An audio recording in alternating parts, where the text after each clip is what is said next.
Everyone. So we welcome you again on this day 2 of the 22nd annual conference of Indian National Association for Study of the Liver. We had almost 3.5 hours of back-to-back very interesting sessions yesterday, and now we are here for more. And we are starting with the plenary session, wherein 6 abstracts which were selected out of about 27 papers which were submitted, and the top 6 were selected by the same 6 judges who will be judging these papers now. I agree, there was some deviation from the protocol. Normally for young investigator session and plenary session, we usually invite or request the researchers to submit full papers. But this time, because of the uncertainties of COVID, we only asked them to submit an abstract. So maybe we'll be able to do it differently next year. So from here, I'll hand it over to Dr. Rakesh Agarwal to start the session and invite the first speaker. Dr. Rakesh, please. Thank you, Dr. Kaushal. Good evening, everyone. On behalf of myself and Professor R.K. Dhiman, Professor S.P. Singh, Professor Vivek Saraswat, Abhijit Chaudhary, and Harshad Devar Bhavi, I welcome you to this session for plenary session where we have 6 papers to be presented. For each paper, we have 12 minutes and 3 minutes are for questions at the end. I request the audience to place their questions in the chat box and we'll try to cover as much as possible. And we intend to stick to time. Let's start with the first paper. And the first paper is by Dr. Pragyan Acharya. And she is going to speak on her study, upregulation of ELANE, MPO, CD177 genes in ACLF-derived granulocytes. Dr. Pragyan Acharya, please.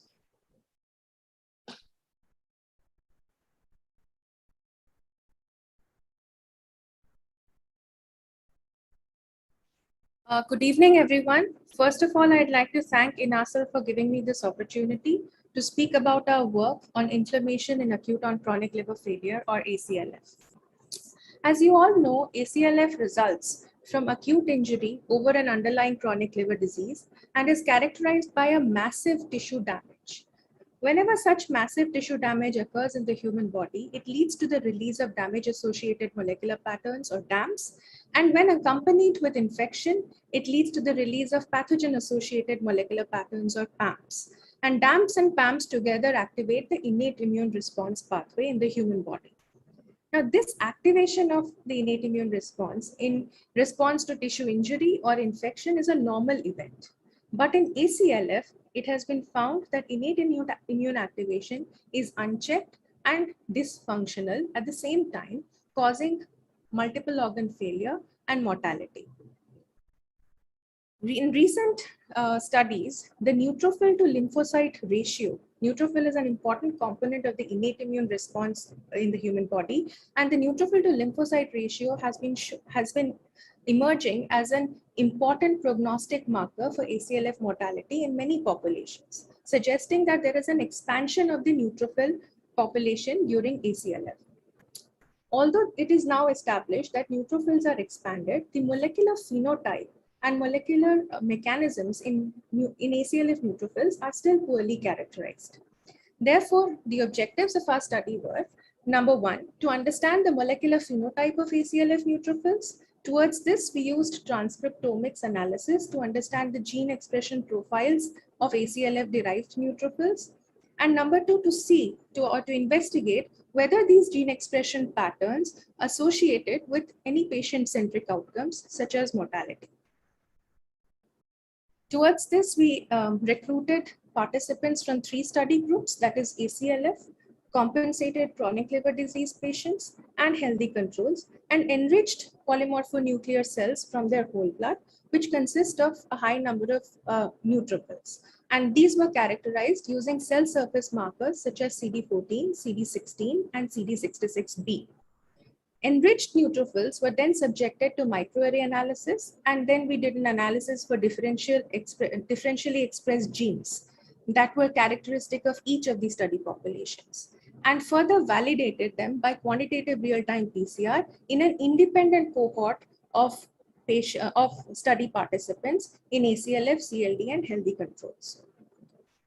This dot plot shows you the CD66B staining of ACLF neutrophils and CLD neutrophils, and you can see that most of the ACLF and CLD neutrophils express the surface activation marker CD66B, suggesting that these neutrophils are already in an activated state.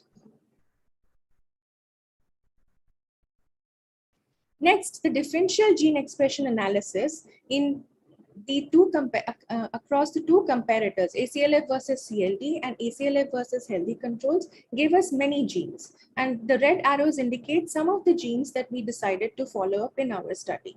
When all these differentially expressed genes were analyzed for overrepresentation of specific pathways, the pathway that came up was neutrophil degranulation pathway, which was common to ACLF's comparison with both the control groups. Now, what is neutrophil degranulation? If you recall, neutrophil belongs to a group of innate immune cells known as granulocytes because of the presence of these granules in their cytoplasm. These are electron microscopy images of neutrophils.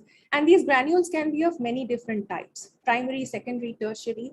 And when these granules are deployed outside the cell, they lead to all the extracellular activities of neutrophils, such as bactericidal activity or cytotoxicity, netosis, and lymphocyte regulation. Our data suggested that in ACLF neutrophils, there's an increased accumulation of granule components. These granules have the classical neutrophil enzymes, ELANE and MPO, elastase and myeloperoxidase. I'm sure you have heard about them before. And in addition, they have many other proteins and with enzymatic activity and matrix degradation activity as well. Therefore, because neutrophil degranulation was a major pathway, we chose 5 genes which are actually implicated in neutrophil degranulation pathway from the differentially expressed gene list based on how many fold upregulation they showed in ACLF. These were ELANE, MPO, CD177, OLFM4, and OLA. These are names of genes which are related to degranulation. Quantitative real-time PCR-based estimation of these genes revealed that among the 5 genes, ELANE, MPO, and CD177 were the most consistently and highly upregulated in ACLF as compared to CLD. Therefore, we decided to characterize these further. Until now, what I showed you were gene expression data. Next, we asked whether the proteins which are translated from these genes are also overrepresented in ACLF because the functional aspects are carried out by proteins. When we carried out this Western blot analysis to look at the protein expression of MPO, we found that in ACLF, there was a higher level of MPO protein as compared to CLD for the same amount of total protein in each. What this suggested was that in neutrophil, these granule components consisting of ELANE and MPO tended to accumulate in ACLF as compared to CLD. Now, MPO is an enzyme known as myeloperoxidase. MPO is the short form of myeloperoxidase, and it's known to be involved in generation of reactive oxygen species, which is critical for the oxidative burst in neutrophils. What this data suggests is that ACLF neutrophils have a higher tendency or higher capacity to generate reactive oxygen species even at resting stage. Next, we decided to look at CD177, the third gene which was elevated in ACLF. Now, CD177 is, as the name suggests, it's a cluster of differentiation protein and it's expressed on neutrophil cell surfaces. CD177 interacts with beta integrins and another protein called proteinase 3 to form a large complex on neutrophil cell surface. The function of this large complex has been established to be interaction with the cell adhesion molecule PCAM1, which has been shown to be expressed on endothelial cells. So the purpose of CD177, which has been established so far, is interaction with endothelial cell surface molecules And it's believed to be important, this interaction is believed to be important in neutrophil transmigration from circulation to tissue. When we looked at CD177 expression through flow cytometric analysis, in this panel, in the last panel, you can see in Q2, quadrant 2, the CD177 positive population. What we found is that in ACLF neutrophils, the expression of CD177 was much higher as compared to CLD or healthy control. In fact, in ACLF neutrophils, we found that on an average, 80% of the neutrophils express CD177, whereas in CLD, it's about 50%. That's almost a 30% increase, which is huge. What does this mean? Now, CD177 is a neutrophil cell surface marker and defines a subpopulation of neutrophils. There has been a lot of work which has been recently done in neutrophil subpopulations. Just like in macrophages or T cells, you have various kinds of subpopulations. You must be aware of M1 and M2 macrophages as well. Similarly, in neutrophils, CD177, as well as another gene which we initially selected, OLFM4, they mark neutrophil subpopulations. It has been shown that through facts-based sorting, that CD177 positive neutrophils tend to have a higher expression of ELANE and MPO genes, tend to produce more ROS, less pro-inflammatory cytokines, and more IL-22 and TGF-beta. Whereas CD177 negative neutrophils express lower levels of ELANE and MPO, higher levels of pro-inflammatory cytokines, and lower levels of IL-22 and TGF-beta.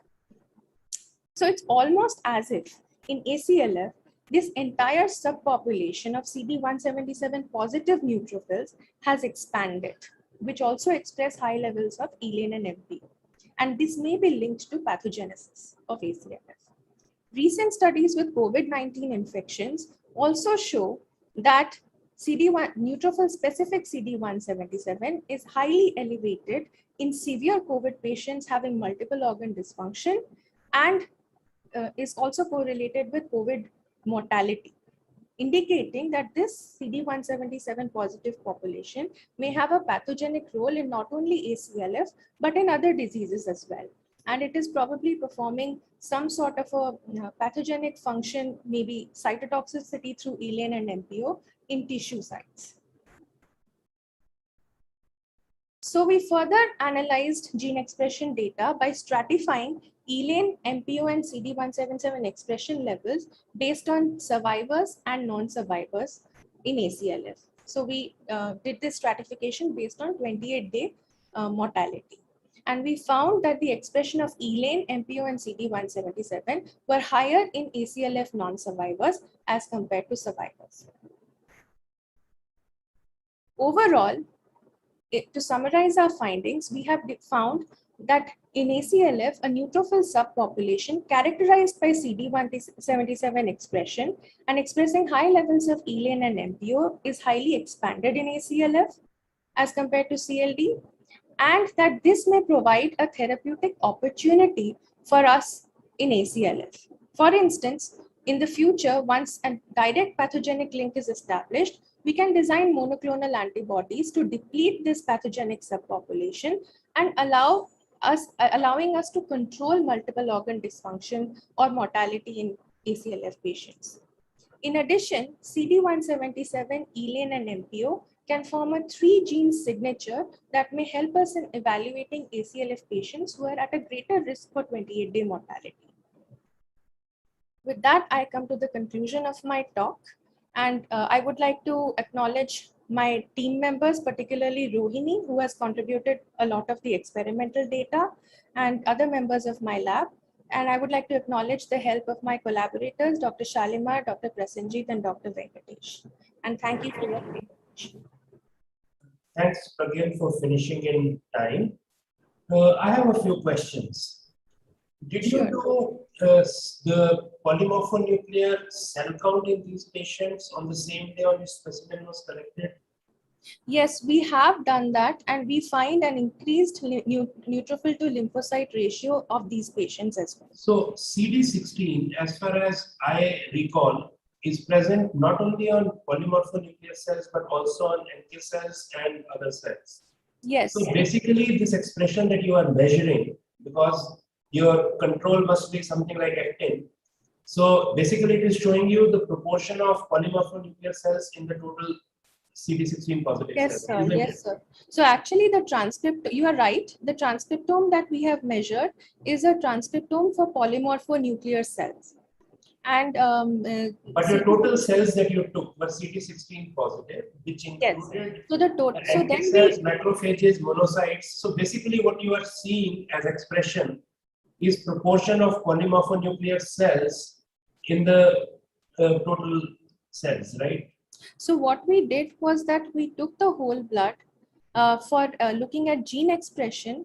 What we did was we took the whole blood, enriched the polymorphonuclear cells, thereby eliminating the PBMs. That's exactly my point, Dr. Acharya, that you did not enrich for polymorphonuclear cells. You enriched for polymorphonuclear cells, macrophages, monocytes, as well as NK cells.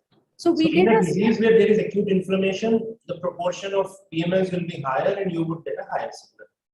yes, sir. That's why we did a CD14, CD16, and CD66B staining, so that the CD14 is like a pan macrophage monocyte marker.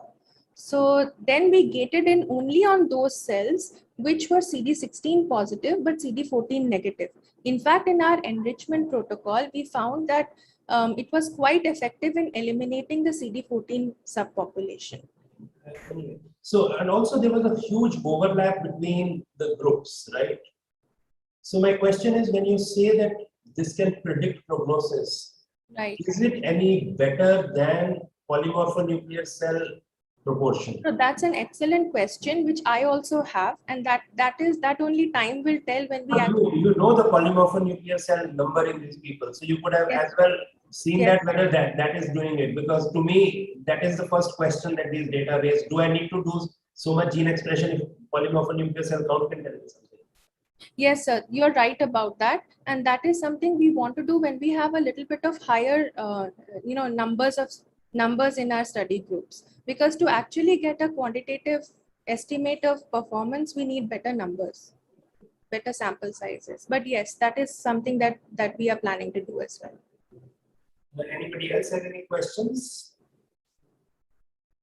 I don't see any audience question. Are we done with time? I think I'll stop there. Thank you, Dr. Acharya. And may I request Dr. Dhiman to please invite the next speaker. Thank you. A lot of hard work. Thank you.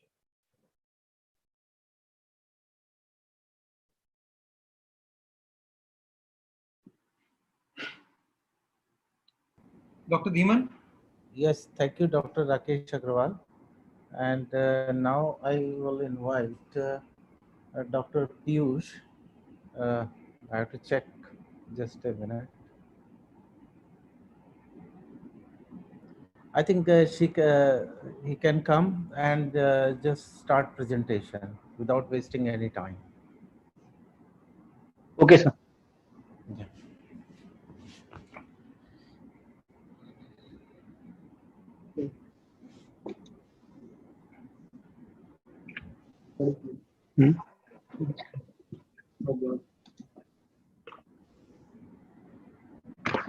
Is my screen visible?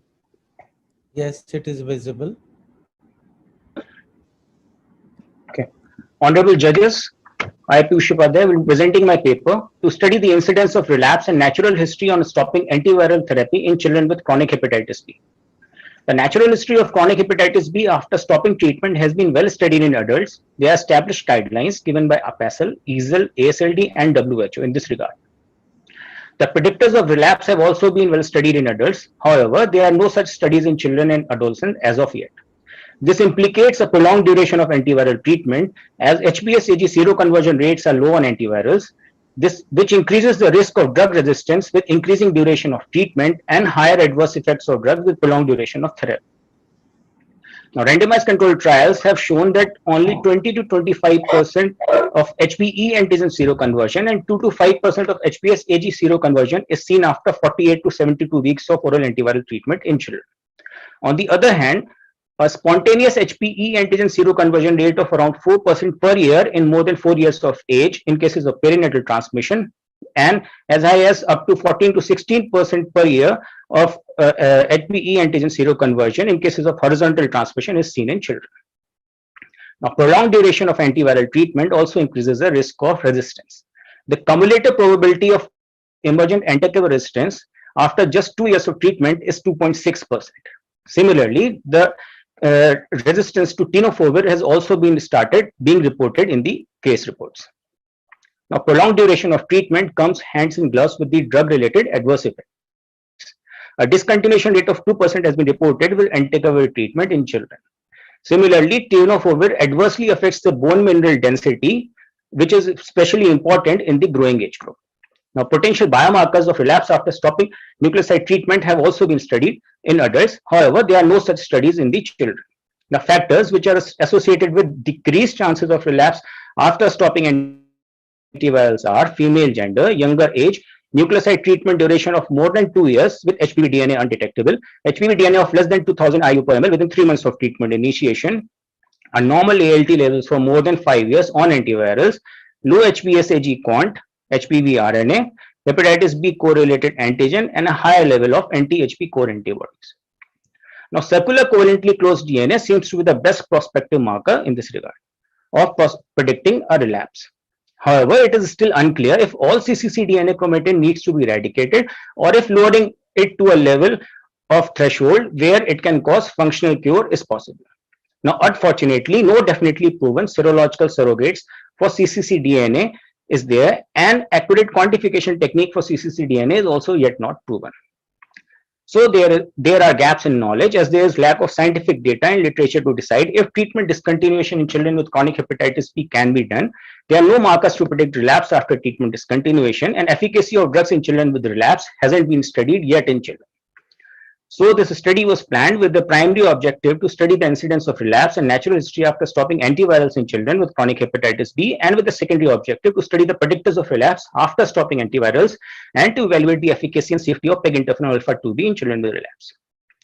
It was a prospective study conducted in Department of Pediatric Hepatology over a period of 2 years, which included children between 2 to 18 years of age who were on antiviral for at least 24 months, irrespective of their HBe antigen positivity status at the time of stopping treatment, with normal ALT levels with 3 consecutive readings done 6 months apart in last 12 months, having undetectable HPV DNA on 3 consecutive occasions 6 months apart in last 12 months.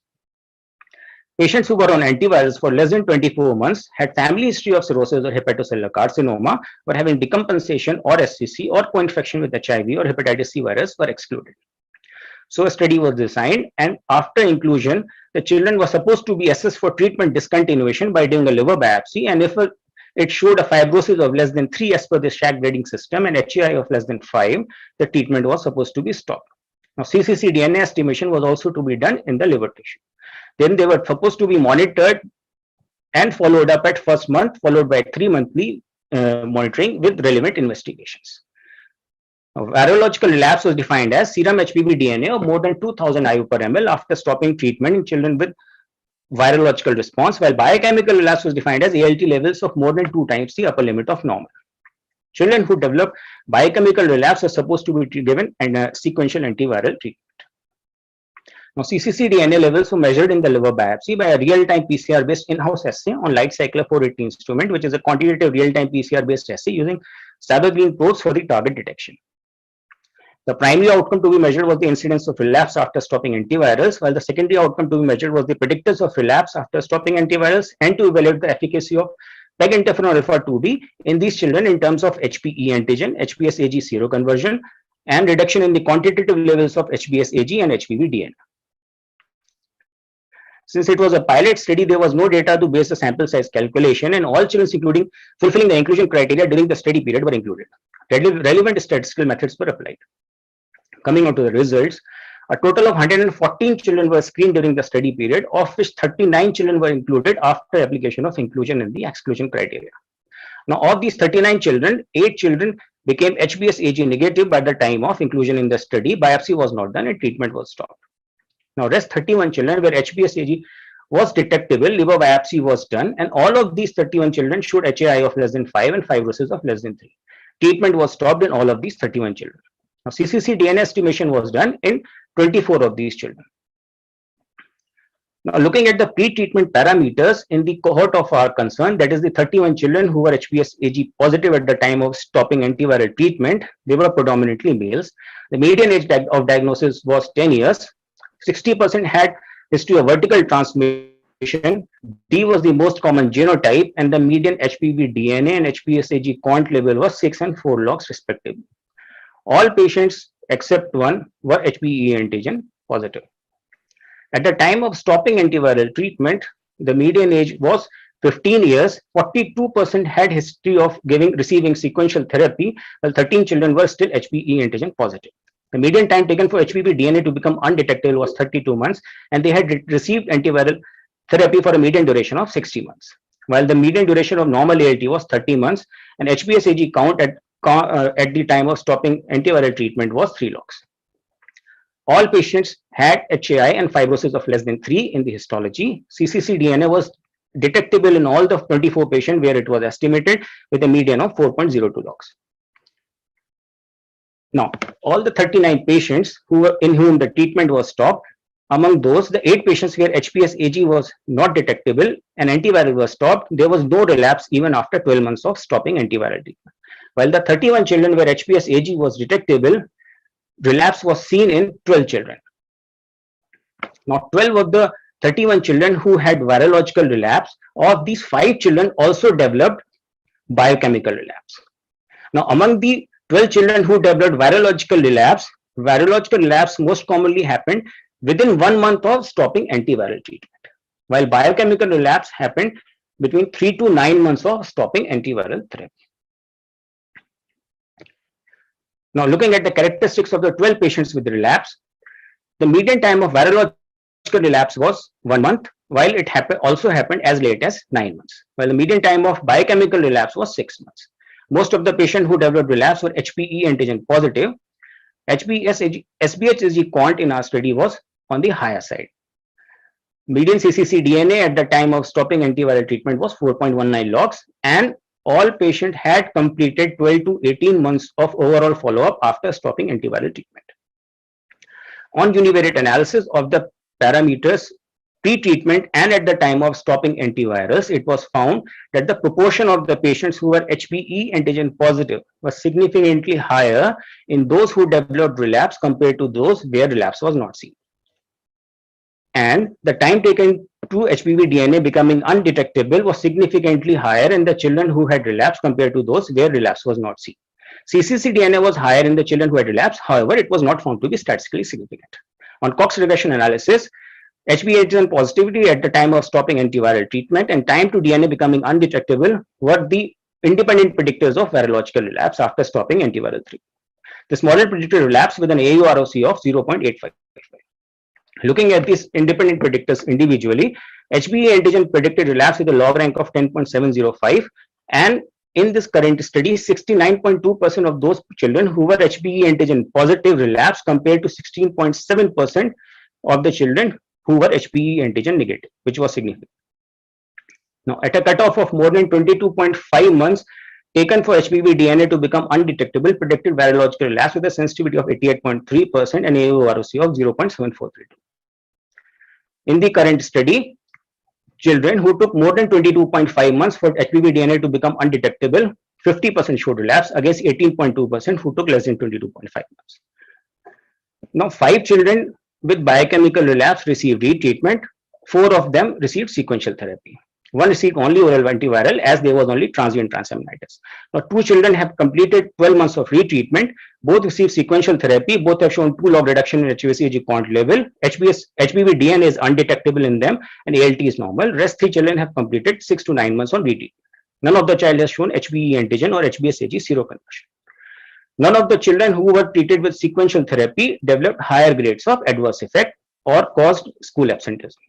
The strength of this study is that it's a pilot study to investigate the natural history after stopping antiviral treatment children and adolescents with chronic hepatitis B. While the limitation is that it's a small sample size, although it is a pilot study, and longer follow-up may provide more definitive results. Hence, I conclude that the incidence of virological relapse was 38.7% and biochemical relapse was 16.1% after stopping antiviral treatment in children and adolescents with chronic hepatitis B. And HBe antigen positivity at the time of stopping antiviral treatment and more than 22.5 months of time taken for HBV DNA to become undetectable are independent predictors of relapse in children and adolescents with chronic hepatitis B. Thank you. Thank you, Dr. Piyush, for your nice presentation. But I would say the number of the subjects included in this study is very small. Just I want to know anything new that you have told us in this study. Sir, I want to refer to the ASLD endpoint conference, which says just a one paragraph about the children that there is no definitive evidence for stopping antiviral treatment in children because of lack of evidence. So it adds to the findings which have been proven in adults. Okay, now the talk is open for the comments or the questions also. So, did we really expect the parameters or the factors to be any different in children than in the adults? These were children who were on an average about 10 to 11 years of age. Did we really expect anything different in them? Sir,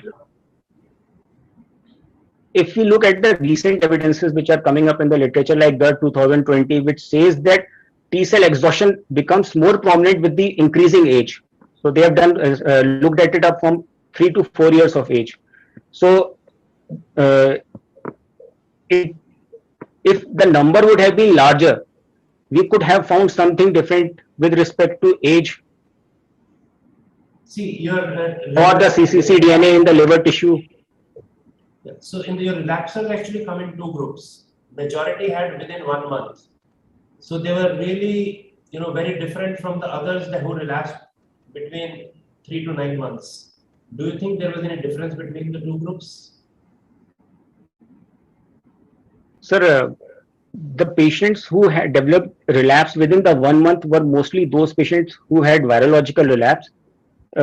We didn't do any statistical analysis between the two as the number was very less. 7 and 5. Biochemical response doesn't mean anything. 5 and 7, I'm not even looking at biochemical relapse. You have to wait a little while, and if you had not started them on treatment, they would also have got biochemical response, the biochemical relapse, right? You started. Sir, 12 months have passed for the patients who have developed virological relapse, and those patients haven't developed biochemical relapse even after 12. Them on antivirals? You have not started. So patients who have developed only virological relapse are being monitored. Antivirals haven't been started yet. Thank you. Any other question or comment? If not, then we can stop here. And thank you, Dr. Piyush. Thank you, sir. I would invite Professor S.P. Singh to take up the next presentation. The next presentation is by Dr. Shalimar from All India Institute of Medical Sciences, and he's going to present his work, Prevalence of Nafld in India, a systematic review and meta-analysis. Dr. Shalimar, please. Thank you, sir. At the outset, I'd like to thank the organizing committee for giving me an opportunity to present this analysis on behalf of my collaborators. I would also like to acknowledge Dr. Amit Goyal, without whose help this analysis would not have been possible.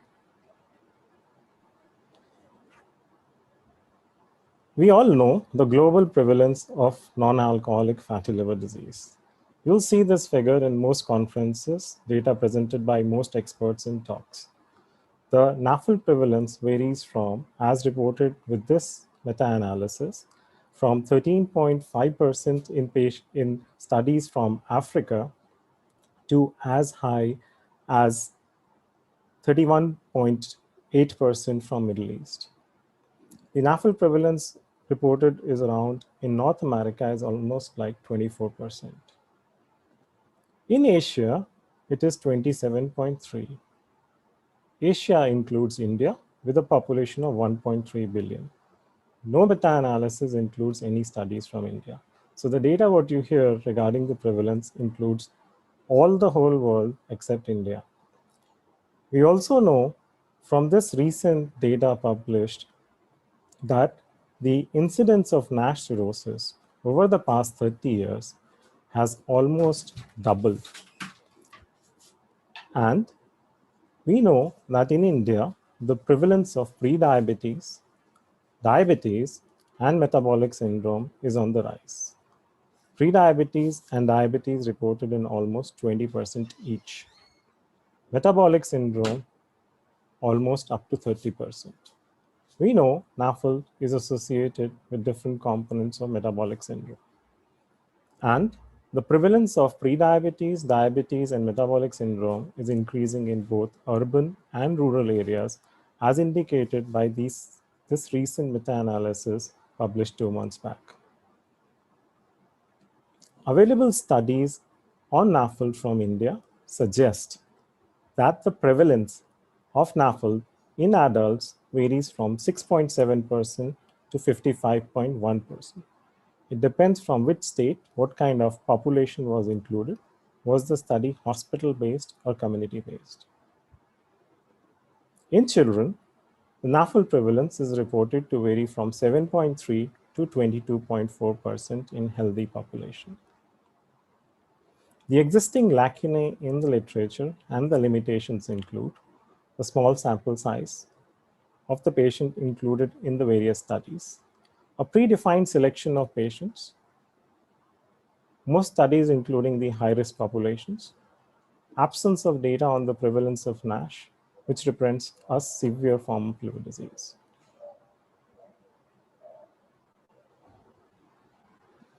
Therefore, in the absence of large sample size pan-India studies, the exact burden on Nafld in India, where 1.3 billion population lives, is not known. Therefore, we raised the question that why not look at what is the prevalence of Nafld as per the published data, and we decided to do this systematic review and meta-analysis of all studies published from India. A standard methodology for doing a systematic review and meta-analysis was used. We used the PRISMA checklist, searched PubMed, Embase, Scopus, Google Scholar, looked at all studies published till April 2021, which was the cutoff date.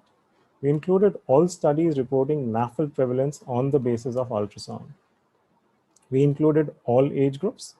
We also included high-risk groups such as obesity, diabetes, and metabolic syndrome. 2 independent reviewers screened all titles and abstracts of all studies. We extracted data as per the standard criteria and guidelines and presented that data.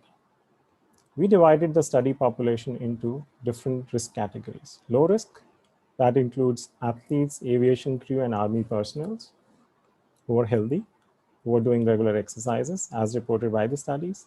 Average risk, including community, participants of control arm, unselected participants, and those with hypothyroidism.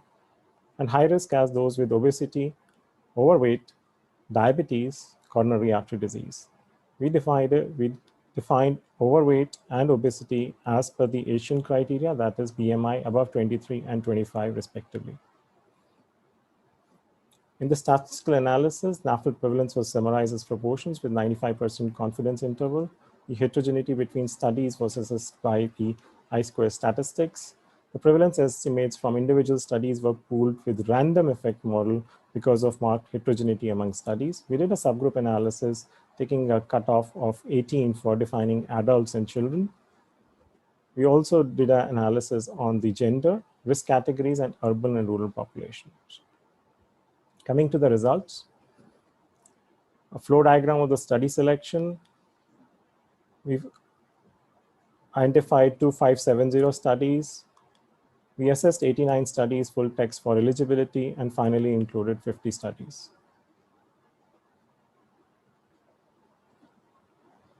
Coming to the pooled estimates of Nafld prevalence on the basis of random effects model in children. A total of 8 studies were found that included 2903 children. 4 studies each were from school and hospital based. 4 studies included 560 subjects, that is included almost like 20% of the obese and overweight children. Overall Nafld prevalence in children was 35.4%, varied from non-obese to obese from 12.4 to 63.4. No difference between school and hospital-based analysis. Similar results in boys and girls. Coming to the pooled estimates of Nafld prevalence on random effect model in adults, a total of 53 studies were there, 8 community-based, 45 hospital-based. Predominantly urban, 46. Total number of population included 23581. The data represented only 15 states and union territories. The gender-specific data was available only in 10,000 individuals. Overall Nafld prevalence in adults, 38.6%. Males, slightly more than females, 39.4% versus 35.4%. Higher prevalence in hospital-based studies as compared to community, 40.8 versus 27.2. As expected, prevalence of Nafld was higher in urban as compared with rural, 40.1% versus 29.2%.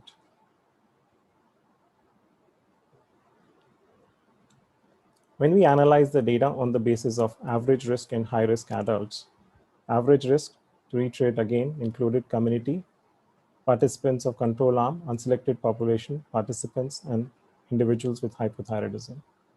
Prevalence, 30.5%. High risk included overweight and obese individuals, diabetes mellitus, those with coronary artery disease. The prevalence in this subgroup of individuals was 53.1%.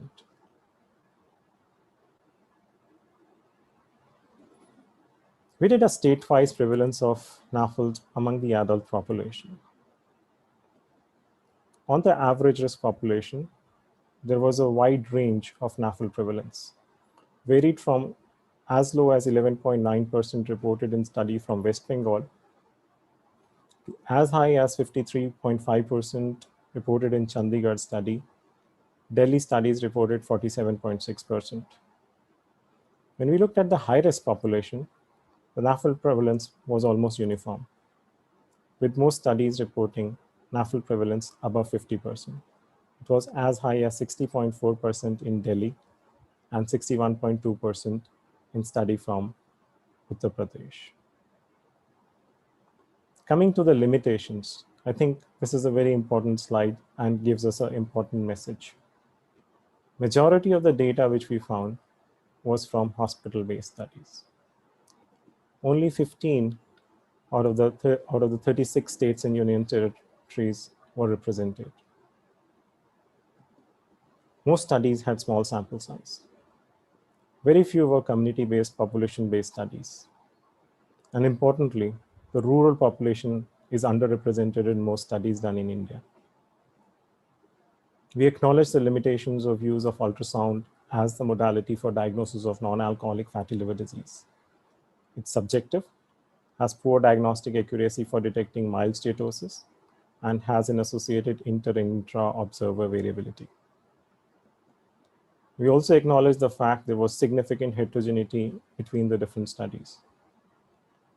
We couldn't assess multiple aspects of Nafld which we really aim to get data from this study. That includes the prevalence in different age groups, in between different BMI categories, lean versus obese, associated comorbidities, diabetes, hypertension, metabolic syndrome, PCOD. What happens to the outcomes of patients with non-alcoholic fatty liver disease? What's the difference in with the changing dietary patterns? Prevalence of Nafld over time. What has happened to the prevalence over the last couple of decades? NASH versus lean NASH. Unfortunately, the most studies didn't report about these. So, in conclusion, the available data suggests that approximately 1 in 3 adults or children in India have Nafld. And the important message which comes out is that we need good data. We need large studies with large populations across rural and urban to really assess the burden of Nafld and plan for future. What's the real impact of this disease, which will be there in the next few decades. Thank you. Thank you, Dr. Shalimar, for a very crisp presentation. The presentation is now open for questions. So, Dr. Shalimar, this is Rakesh. You had a large amount of heterogeneity between studies. Did you undertake any meta-regression to assess the factors responsible for the heterogeneity? Also, we didn't hear about publication bias. Right. So we did try to take into account, but because of the heterogeneity, small sample size, bit of so much of variability, unfortunately, we couldn't get very important results on those aspects. I thought you had nearly 60 studies. So sample size important, but that would be the number of studies. You had a large number of studies. Correct, sir. But the number of individual samples per study were very less. So varying from few hundreds to maximum were around 1,000 or so. So there was a lot of heterogeneity. I agree to the fact that's a major important limitation of this analysis, but this also shows the important facts about studies published from India. But that's true for studies all around the world also. For there is no standardization how you make a diagnosis. Yes, correct. I agree to the fact, sir. So how do we go from here? What does does this number mean anything? So I think it means a lot to us. One is why we did this study was because the recent study which we did on the prevalence of Nafld, we found results of 50% both in urban and rural. So I thought, why not look into the data published from India? What we are seeing is the real fact or myth. I'm not sure what we could interpret from our own data. So we thought, let's look at the whole data published from India. It's very important data. I think we need to look at. What do you think? Your data of 50% are fact or a myth? I think it's a fact, sir. This is what we are seeing in the routine OPDs now. Okay. Even we have done a recent family survey. Every 1 in 2 of the family members of a person with Nafld is now having Nafld. We need to look into this. This is a fact. So Shalimar, Dr. Saraswati, very nice study, enjoyed it. After having done all this hard work and reviewed the current literature, are you able to come to a suggestion or a proposal of what ought to be the optimal epidemiologic study to be carried out to take care of all the pitfalls and lacunae you have identified in your last slide? I think, sir, it's the limitations I've highlighted. I think we need to now pull up across states, across cities. Everyone needs to pull up their own data together, maybe have INASL as the guiding force, and go forward from here, collect data, and we will definitely get good results, and we can then plan out what's really would be the impact in the future, because this is the disease where we don't have a therapy available and the numbers are so high, it is an underestimate. I'll say this is also an underestimate of the real prevalence of Nafld in India. Thank you. If there are no further questions, thank you, Shalimar, for a nice presentation. And now we'll have the next, the chairperson invite the next speaker.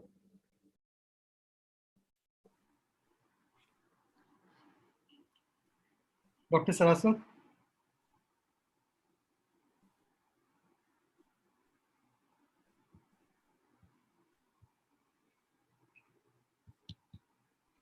Dr. Saraswat, are you there? I think the timer needs to be stopped. The presentation has not started. Dr. Singh, you can continue.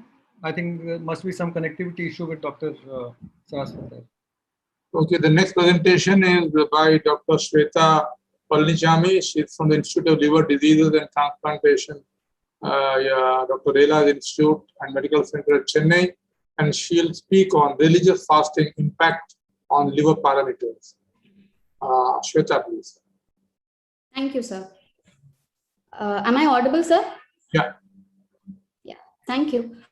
I'm Dr. Shweta, Junior Resident from Institute of Liver Disease and Transplantation, Dr. Rela Institute and Medical Center, Chennai. My topic is about religious fasting and its impact on liver parameters. As we all know, fasting is a ritual followed across several religions around the world. Observation of fasting can vary from a day to a month approximately. There is a gross difference between starving and fasting.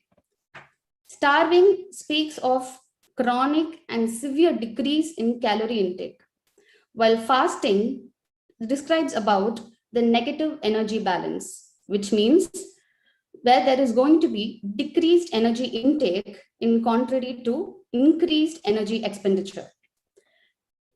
Unlike dieting, there are different types of fasting, and there are different types of fasting followed across the world. One of them, intermittent fasting. Muted the mic actually. So, unmute. One of them is intermittent fasting. Yeah. Intermittent fasting happens. Intermittent fasting is a fasting that goes around 14 to 16 hours of complete abstinence of consuming food or drinks. While there are different types of fasting, like periodic fasting, that includes around more than 24 hours of complete abstinence from consuming food. Intermittent fasting also is similar to religious fasting. The only difference is religious fasting has a complete abstinence even from water. Here, there are so many studies on the effect of religious fasting on biochemical parameters. Though there are very widely studied parameters on different biochemical parameters, now we are going to study the effect of fasting on liver-related parameters, as it is not widely studied. Our main aim and objective is to evaluate the effects of fasting on metabolic parameters.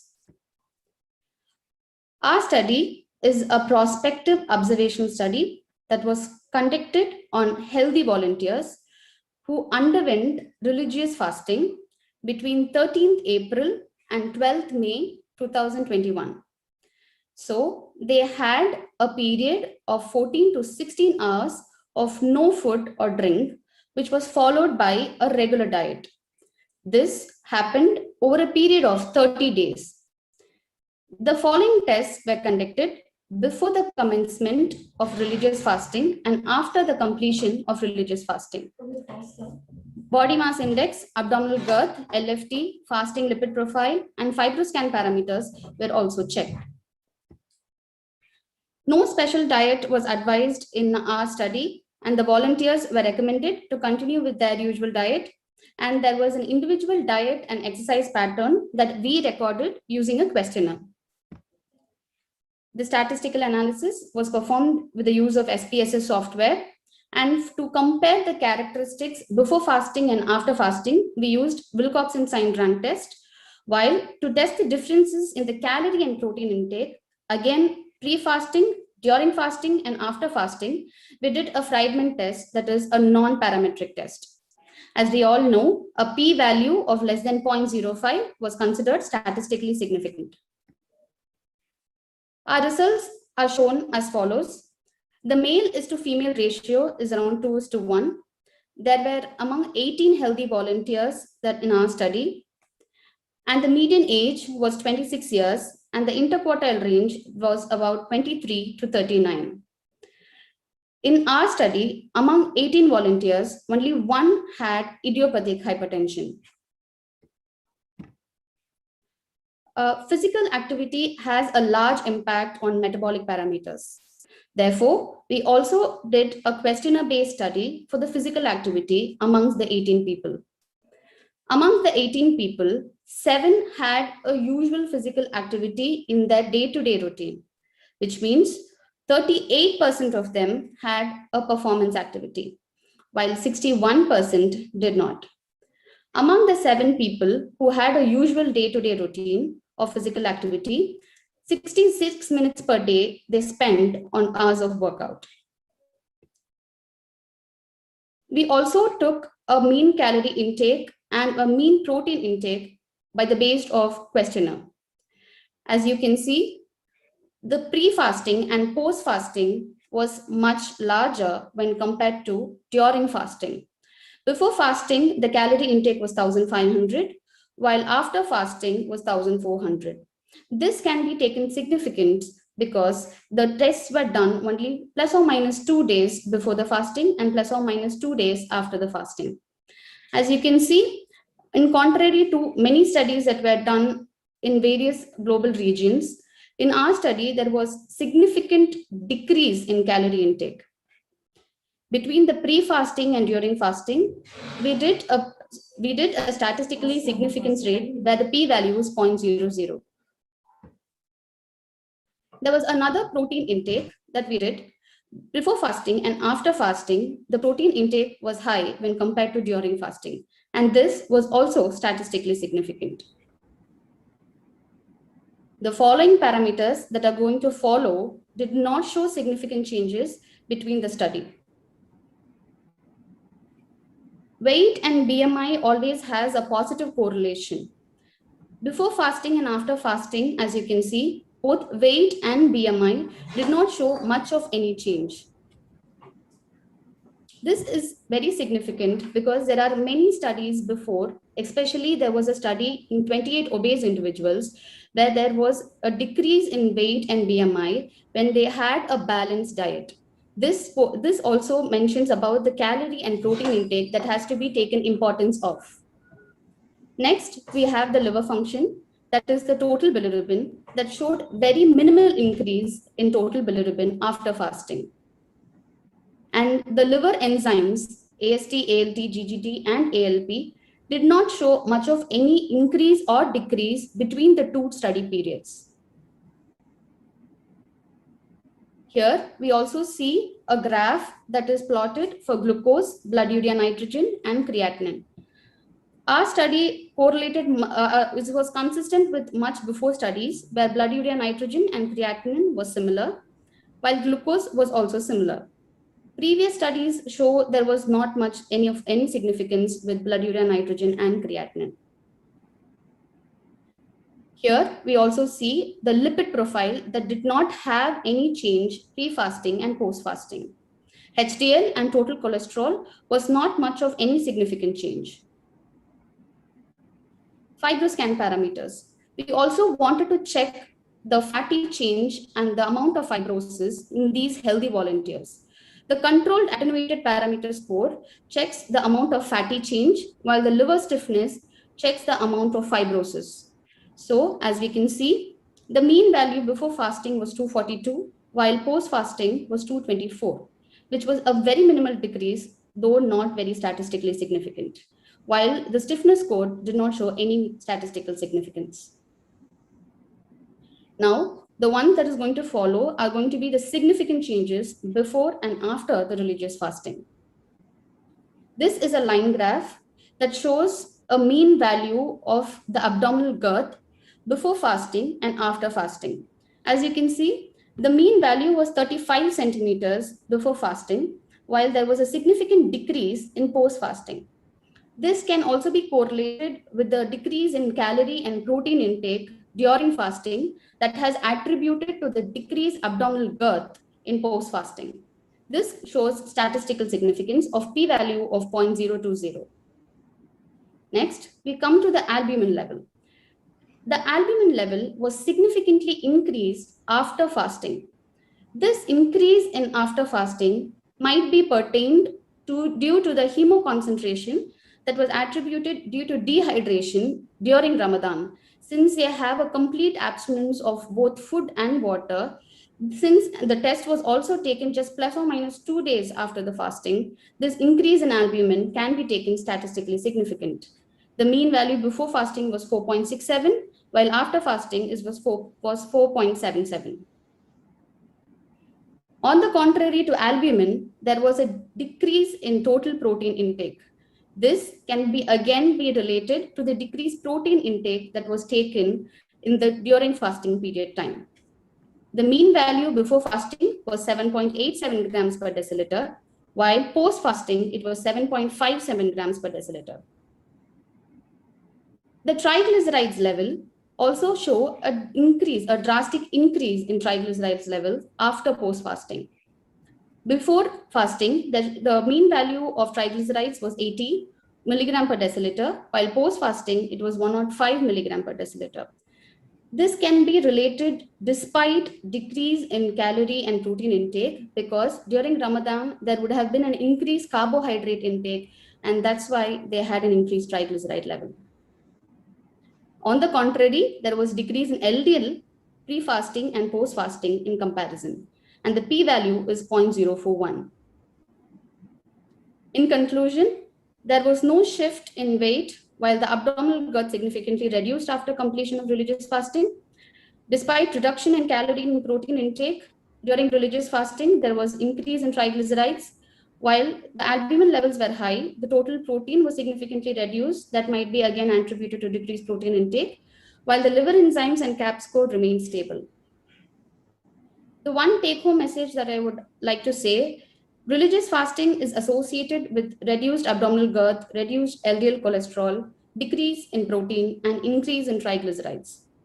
So a consumption of appropriately balanced diet may enhance the benefits of this religious fasting, since there was a bigger limitation in our study, since there was no proper diet that we advised during fasting. And again, a limitation of our study is the decreased sample size. So we were not able to attribute it. We do need an increased sample size to actually go with this.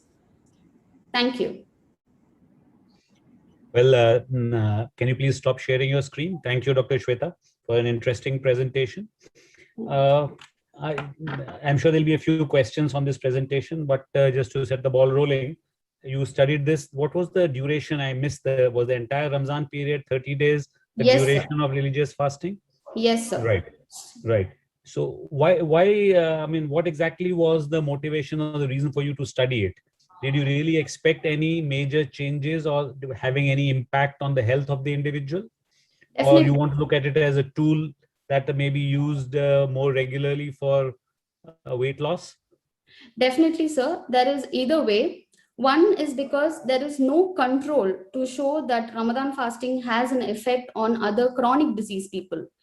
So we can have these healthy volunteers as a control if we have a larger sample size. Since it's a smaller sample size, we cannot come to a conclusion.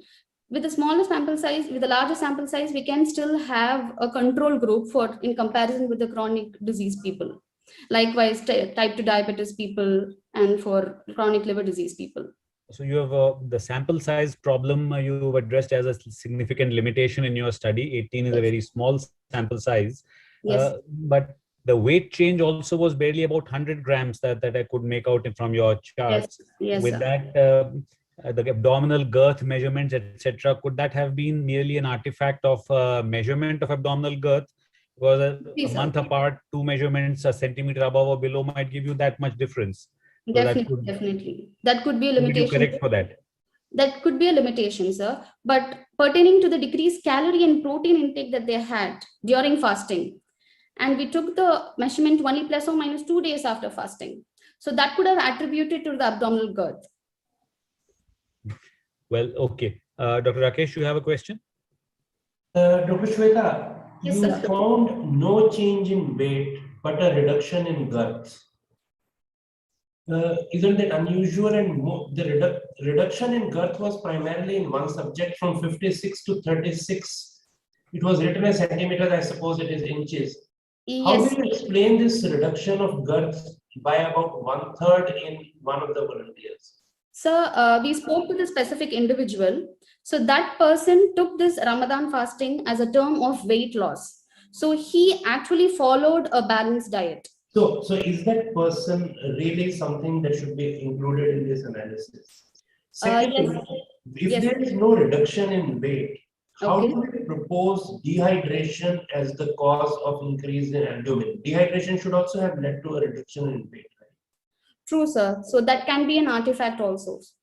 The third thing is, you said there may be increased carbohydrate intake.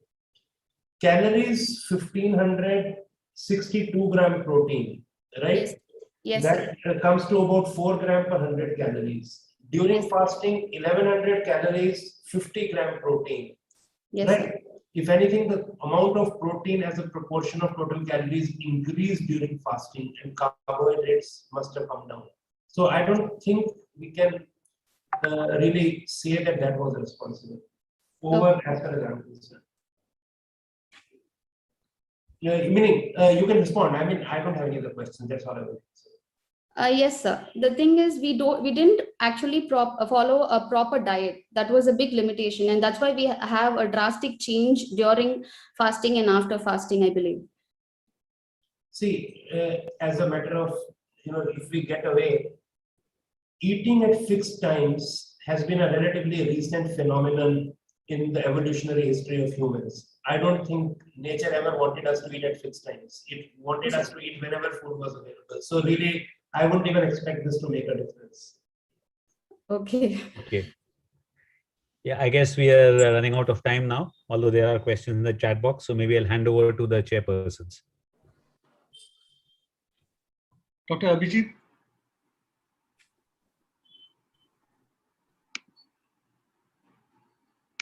Dr. Abhijit, are you there to invite the next speaker?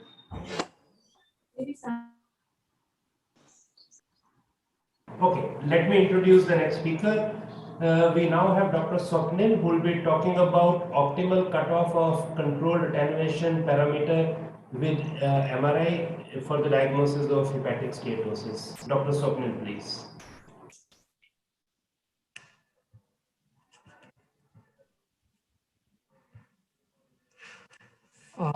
A very good evening, and first of all, I would like to thank the INASL team for giving me an opportunity to present our experience in this topic. Are my slides visible? Yes, they are. Just go to full screen, please.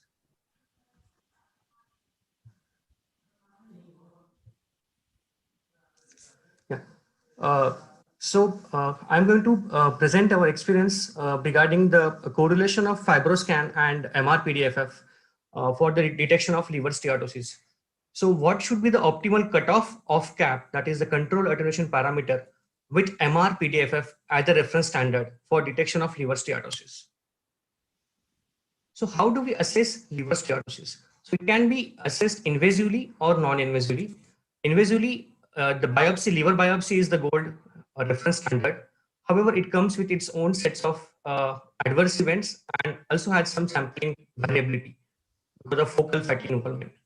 The non-invasive strategies are predominantly with biomarkers and imaging, and we most often make use of imaging in the clinical experience, of which ultrasound is the first line which we use, which is sort of less accurate and operator dependent as compared to CT and MR.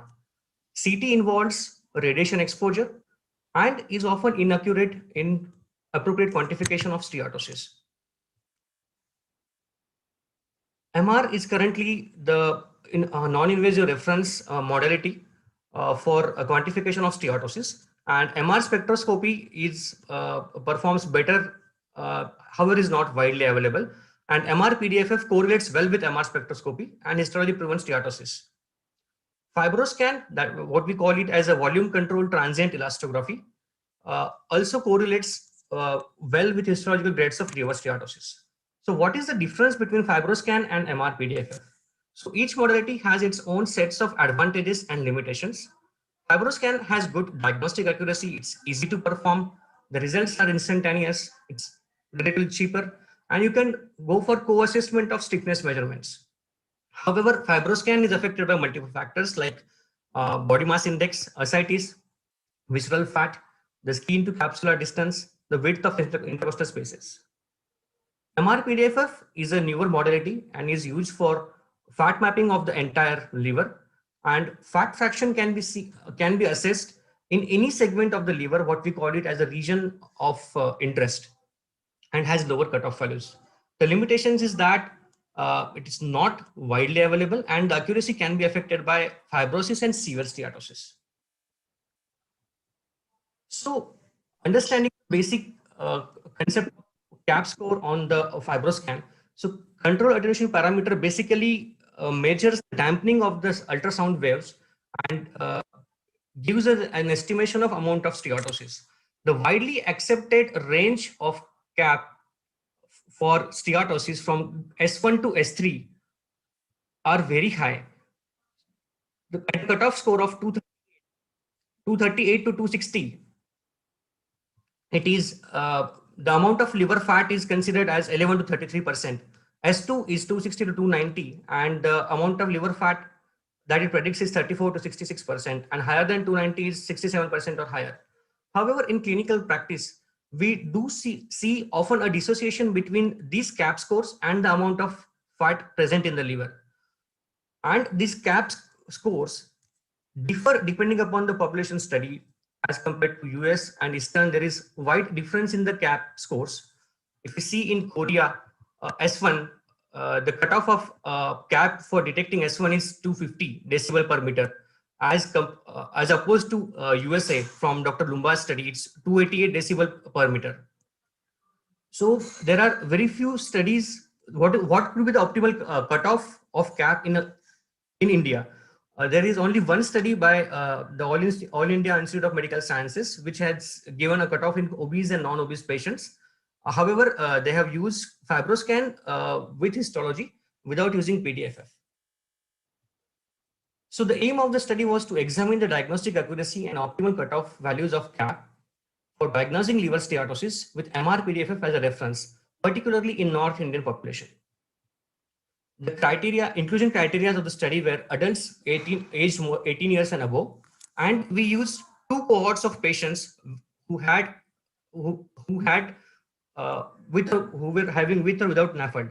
So the first cohort was taken from the DLEAF cohort, that is the dapagliflozin study, the dapagliflozin study, in which we had taken almost 115 odd patients who received dapagliflozin for a period of 6 months, and we had the Mrpdf at baseline and after 24 weeks.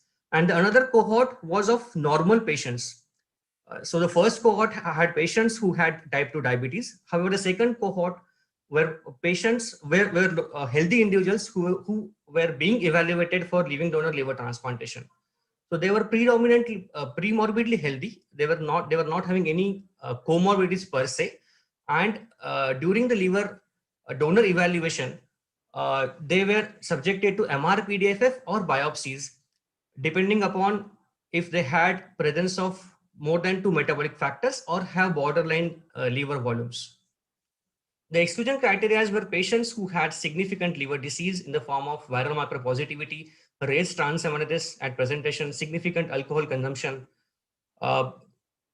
drugs causing fatty liver like tamoxifen, amiodarone, any other factors which can rise to falsely elevated non-invasive assessment of steatosis and fibrosis like congestive heart failure, pregnancy, end-stage renal disease, and in patients in whom we were not able to measure a valid Fibroscan measurements or who had contraindications to MR. So coming to the derivation cohort, of total 168 patients assessed for eligibility, 18 patients were excluded who had features of liver disease in form of cirrhosis, chronic hepatitis, significant transaminases or alcohol intake, or who declined to participate, of which 150 eligible participants, 13 were excluded because of lack of adequate data, like missing CAP data or missing Mrpdf data. So total 137 patients were included from these two cohorts, the DLEAF trial cohort and the ongoing cohort of prospective liver donor healthy individuals. So out of these 137, 23 patients underwent liver biopsy who were being evaluated for liver donation. So coming to results, so these are the baseline characteristics of cohort. If you stratify them by Nafld status, that if they have a Nafld defined by Mrpdf less than 5%, no Nafld, and Nafld if it's more than 5%. So about 83 to 85% of patients had Nafld. The baseline characteristics, patients had a mean BMI of 28 kg per meter square, and males were predominant. Patients who had Nafld had significantly deranged liver functions as reflected by raised transaminases and raised gamma GT, and also the lipid profile was deranged. The mean CAP value was 303 in total cohort, and there was significant difference of CAP between Nafld and non-Nafld patients. 230 versus 316. Mean LSM was 8.4, and it was 4.8 in no Nafld cohort versus 9 in the Nafld cohort. Mean Mrpdf value was 13 in the overall cohort, and it was 3.5 in the non-Nafld and 14.9 in the Nafld cohort. So if we have a look at the patients, 23 patients who had underwent liver biopsy for the purpose of liver donation. So they were largely younger patients with a mean age of 34 years and a BMI of 26.3. The mean liver fat content was 6.3 by Mrpdf, and by CAP it was 266. So out of these 23 patients, 12 patients did not had any evidence of steatosis, be it on Mrpdf or on biopsy. If we study the baseline characteristics, if we stratify them by BMI, so there was significant difference of CAP. CAP was higher in patients who had BMI of more than 25 kilogram per meter squares, and also the liver fat content as assessed by Mrpdf, 7% versus 14.3%. So these were the baseline characteristics, and now we will see how the Mrpdf and CAP correlated. So the CAP correlated positively with Mrpdf values with an R value of 0.679. So there was a positive correlation as the CAP value increased. There was significant increase in the Mrpdf values also. So it was not only the correlation between Mrpdf and CAP, but there was significant correlation with other clinical and biological variables. Like Mrpdf did correlate with BMI, with lipid profile and liver functions. And so also the CAP correlated with BMI. It was higher in patients with higher BMI. It was higher in patients who had dyslipidemia, and also patients who had high CAP had high liver enzymes.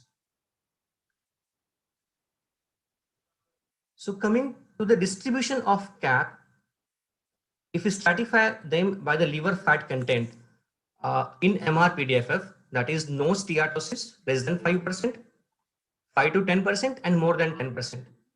So there was significant difference in the CAP value between patients who did not have steatosis and patients who had mild steatosis, that is 5 to 10%, of around 230 in patients who did not have steatosis and 2 versus 280. And if we compare it with more than 10%, it was 280 versus 340 CAP. Coming to the diagnostic accuracy of CAP for detecting liver steatosis. So the aura of CAP for detecting liver steatosis by Mrpdf more than 5% was 0.93 at a cutoff of 262. The aura of CAP for detection of steatosis by Mrpdf more than 10% was 0.89 at a cutoff of 295.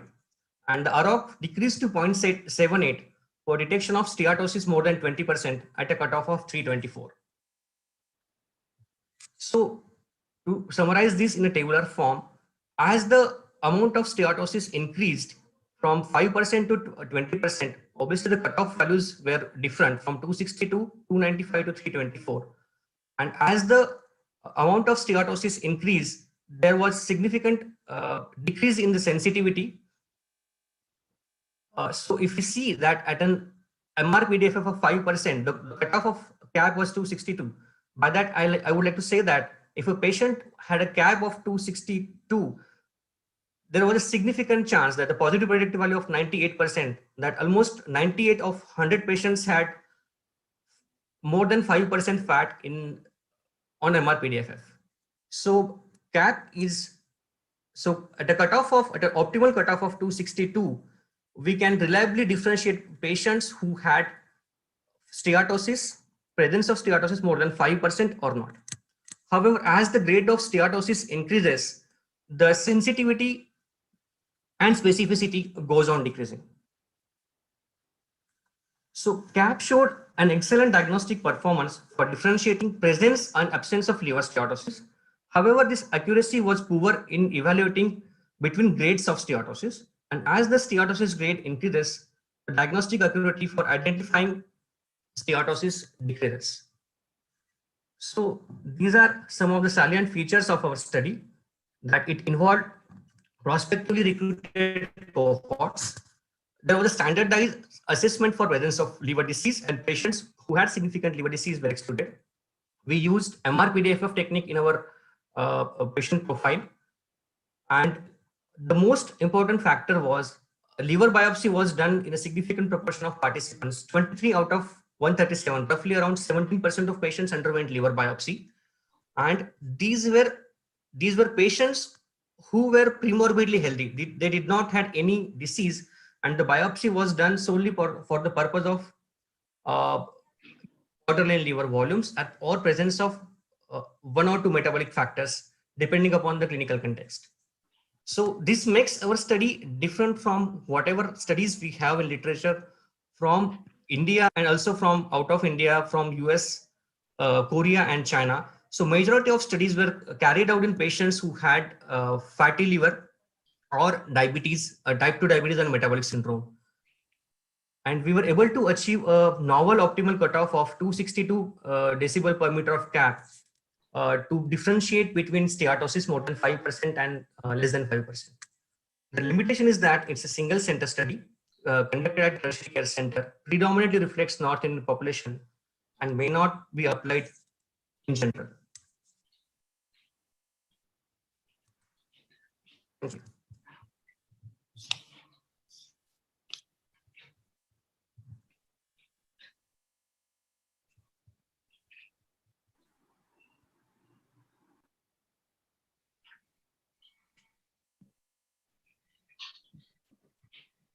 Dr. Rakesh, you're muted.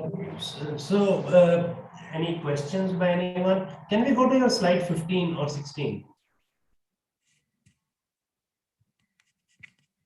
How many people had steatosis less than 5%?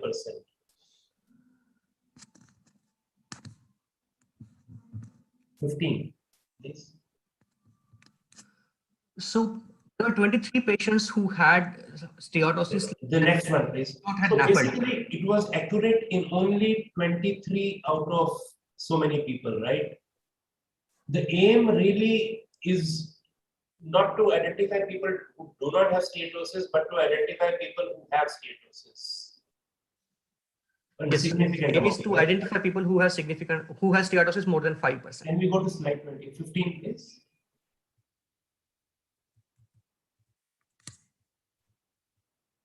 One more. Yeah. So if you see if you see 262, right?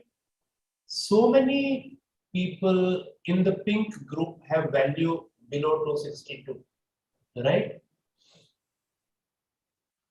Of those who are value below 262, only about half are blue dots and rest of them are pink dots. So even for that, the specificity is going to be very poor. I'm using this as a teaching point. You know, area under curve or something does not tell you. You really need to see the multiple factors. If you see this, you are going to have very poor. You will going to have difficulty even if the value is below 262. Any other questions? So there is a question in the chat box. BMI is missing in biopsy. How it was adjusted?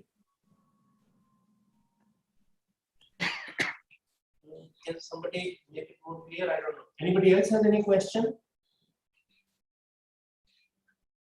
So we did take BMI into consideration, and we have also divided cohorts depending upon the BMI, less than 25 and more than 25.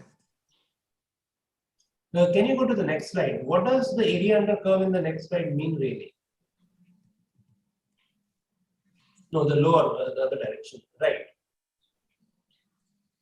So again, your cap cutoff of 262. How have you derived it? This is using the Uden's index, or how did you do this? Yes, sir, using Uden's. Okay.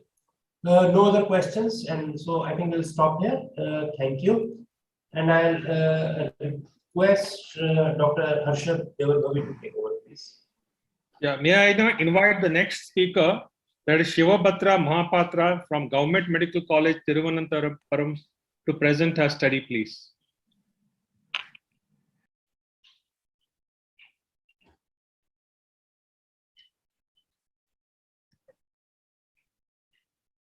Good evening, respected teachers. My slides are visible, sir? Yes, quite clearly. Go ahead.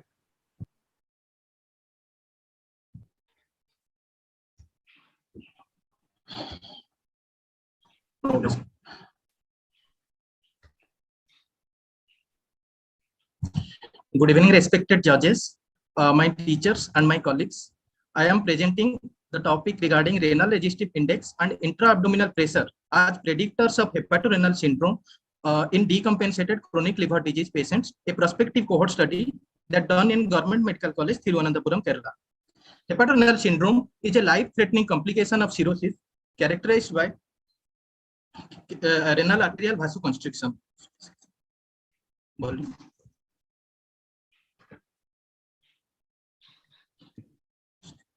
Pointer.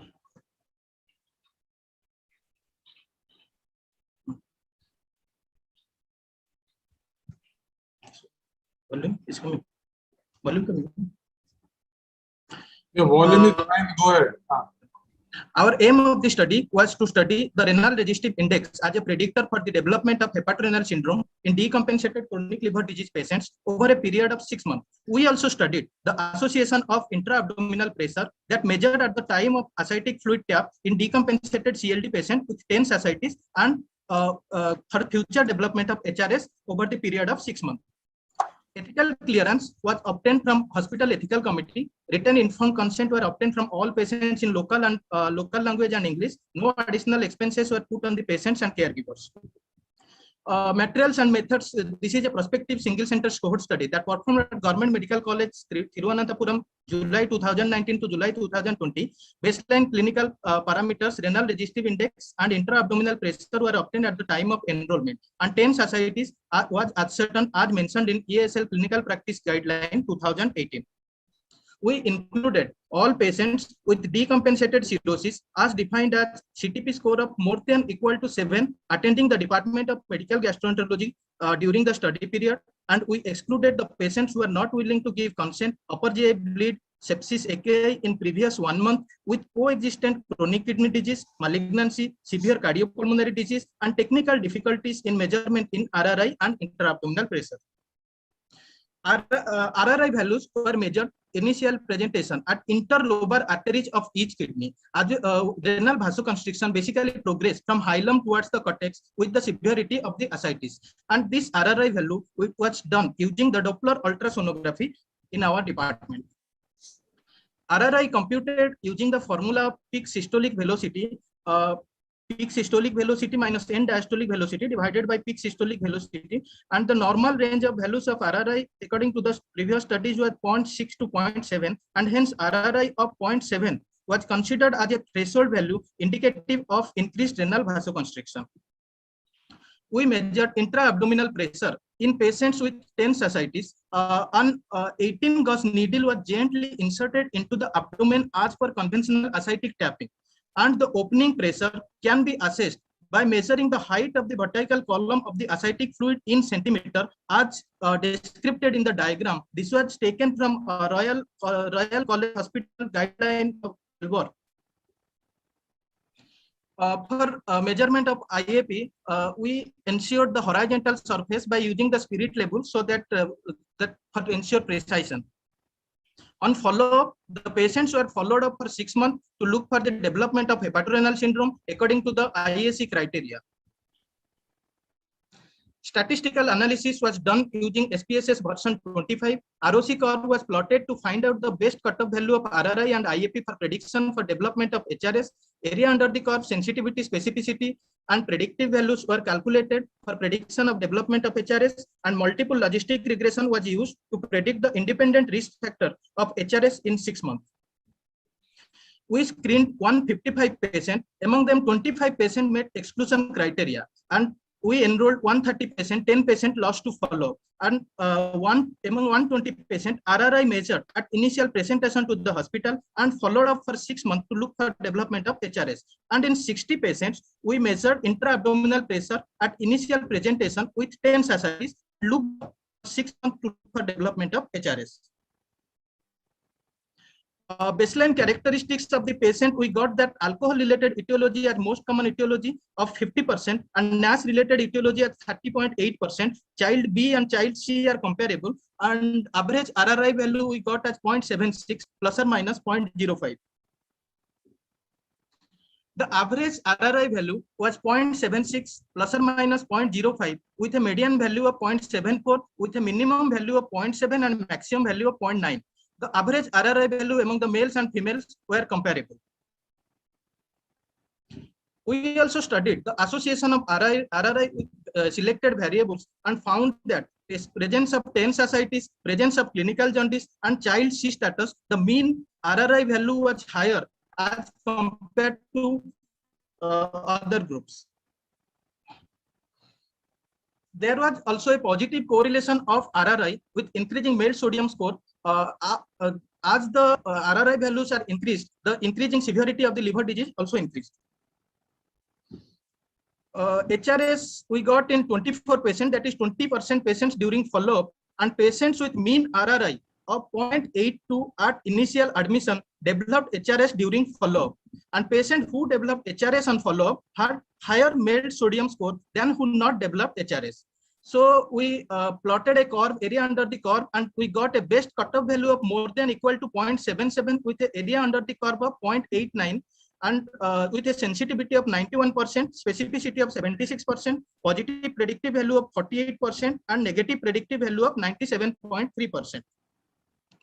We also compared the groups between NAS and non-NAS etiology, and we got that NAS etiology more than 0.7, more than equal to 0.77 with the area under the curve was 0.91, and for non-NAS etiology, it was more than equal to 0.82 with the area under the curve was 0.91. On multivariate analysis, NAS-related etiology of cirrhosis was found to be an independent predictor for the development of HRS with a significant p-value. We also compared two groups, that is RRI more than equal to 0.77 and RRI less than 0.77, and we found that presence of clinical jaundice, child C status, higher male sodium scores, presence of 10 societies, and HRS in 6 months were more in the groups where RRI value was more than 0.77 than the group less than 0.77. We also evaluated biochemical parameters and got that prolongation of prothrombin time and INR along with total bilirubin, higher total bilirubin and lower serum albumin in more than 0.77 group as comparison to less than 0.77 group. We measured intra-abdominal pressure in 60 patients with 10 ascites at the opening pressure at the ascitic time of ascitic fluid tap, and the mean value of IAP we got as 17.12 centimeters of ascitic fluid with a range of 10 to 25 centimeters and a median value of 16 centimeters of ascitic fluid. Patient who developed HRS had average value of 20.6 centimeters of ascitic fluid. We studied IAP as a predictor of HRS in 6 months and got an area under the curve as 0.93 with an optimum cutoff value of more than equal to 0.17 centimeter of ascitic fluid with sensitivity of 83% and specificity of 94.44%. So I'm going to discussion the average RRI value we got in our study was 0.76. The normal range of RRI value was 0.6 to 0.7. Our study showed that RRI was elevated in cirrhotics that was similar to the findings of other studies. This could be because of renal vasoconstriction that occurring in cirrhosis, which may be due to imbalance between renal vasoconstrictor and renal vasodilators in cirrhosis. We compared our study with 2 other studies. Got an average RRI value of 0.76 in our study in study done by Mohsin et al. 30% they studied, and they got a value of RRI 0.77 at 0.77 as a diagnostic of HRS. Sandeep Goyal et al. They studied and found that renal resistive index of more than 0.7 is a significant independent predictor for subsequent development of HRS. We studied NAS-related etiology as an independent predictor for the development of hepatorenal syndrome, which was not studied in two other studies. Other factors that are associated with higher RRI in our study 10 societies: clinical jaundice, blood urea creatinine, higher CTP, higher MELD score, higher intra-abdominal pressure, lower serum albumin, and prolonged INR. We got, and as comparable to Mohsin et al., they also got similar type of results like jaundice, encephalopathy, 10 societies, blood urea, and creatinine. At Sandeep Goyal study, the RRI value was significantly higher in cirrhotic patients as compared to healthy controls, and RRI was significantly greater in patients with ascites greater than without ascites. So in our study, we found that raised intra-abdominal pressure is a strong predictor of hepatorenal syndrome, as noted in area under the curve as 0.935, and raised IAP can lead to compromised renal circulation, renin release, thereby aggravating the renal arterial vasoconstriction, which can precipitate HRS. We compared our study with one study done by Umgelter et al. They found that reduction of intra-abdominal pressure by 60% and a significant increase in creatinine clearance after large volume paracentesis with albumin infusion. And in our study, raised IAP, we got more than equal to 17 centimeter of ascitic fluid is a predictor for development of HRS in 6 months. Limitation of our study was conducted in the single center study, and IAP was not measured by conventional method of saline instillation into the bladder with manometry using an expensive transducer. Further studies are required to assess the relation between the number of taps, liter tap, and whether reduction in IAP will translate to reduced incidence of HRS or not. So on conclusion, measurement of RRI and IAP are novel screening tools that predict the development of HRS in decompensated cirrhosis. These are easy bedside tools for predicting the HRS in patients, and NAS-related etiology is an independent predictor for the occurrence of HRS. Thank you. Yeah. So Shivabrata, thank you very much. If I can start the first question, how do you plan to use the information you've got in the patient that you will be seeing in the future? Sir, information, sir, actually after 6 months we have not followed. After 6 months, we can follow the patient further for 1 year and 2 years to look for development of HRS or HRS-AKI in these patients. And second thing is that NAS-related etiology we found as a predictor. So we have to again study more in regard to etiology of the like NAS, non-NAS, to alcohol related also to validate the study. Any questions from my other colleagues? Yeah, I think an interesting study. My question to you would be, in the cohort you followed, what was the interval between the detection of your cutoff value of the RRI and the actual development of HRS? You followed them for 6 months, but the interval was days, weeks, how long? And what was the actual value? I mean, did you measure the actual value of RRI at the time when you diagnosed HRS? Actually, sir, patients were followed every monthly to our OPD. But when basically we, after 6 months, we whether HRS development was there or not, we studied. In between, like 1 month, 2 months, we have not studied separately. Actually, this should be studied in future studies to look for whether 1 month or 2 months or 6 months there is development. Yes, but many people would argue that an RRI of 0.8 probably already reflects present hepatorenal physiology, or hepatorenal syndrome is already present. So depending on the criteria you use to diagnose HRS, you might actually have found a very short interval of the patients at the time of detection of any RRI above 0.8 were already in HRS. So how did you try to look for this aspect? Why wait 6 months before you diagnose the HRS? RRI values, a normal RRI value is 0.6 to 0.7. So, but 3 or 4 studies are there. One have given more than 0.70 as a cutoff for detection of HRS. One have given 0.73.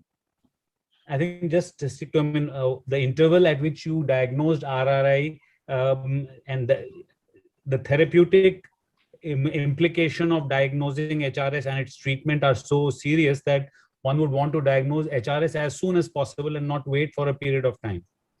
Right. So that's the point I wish to make in your study. Please, next question.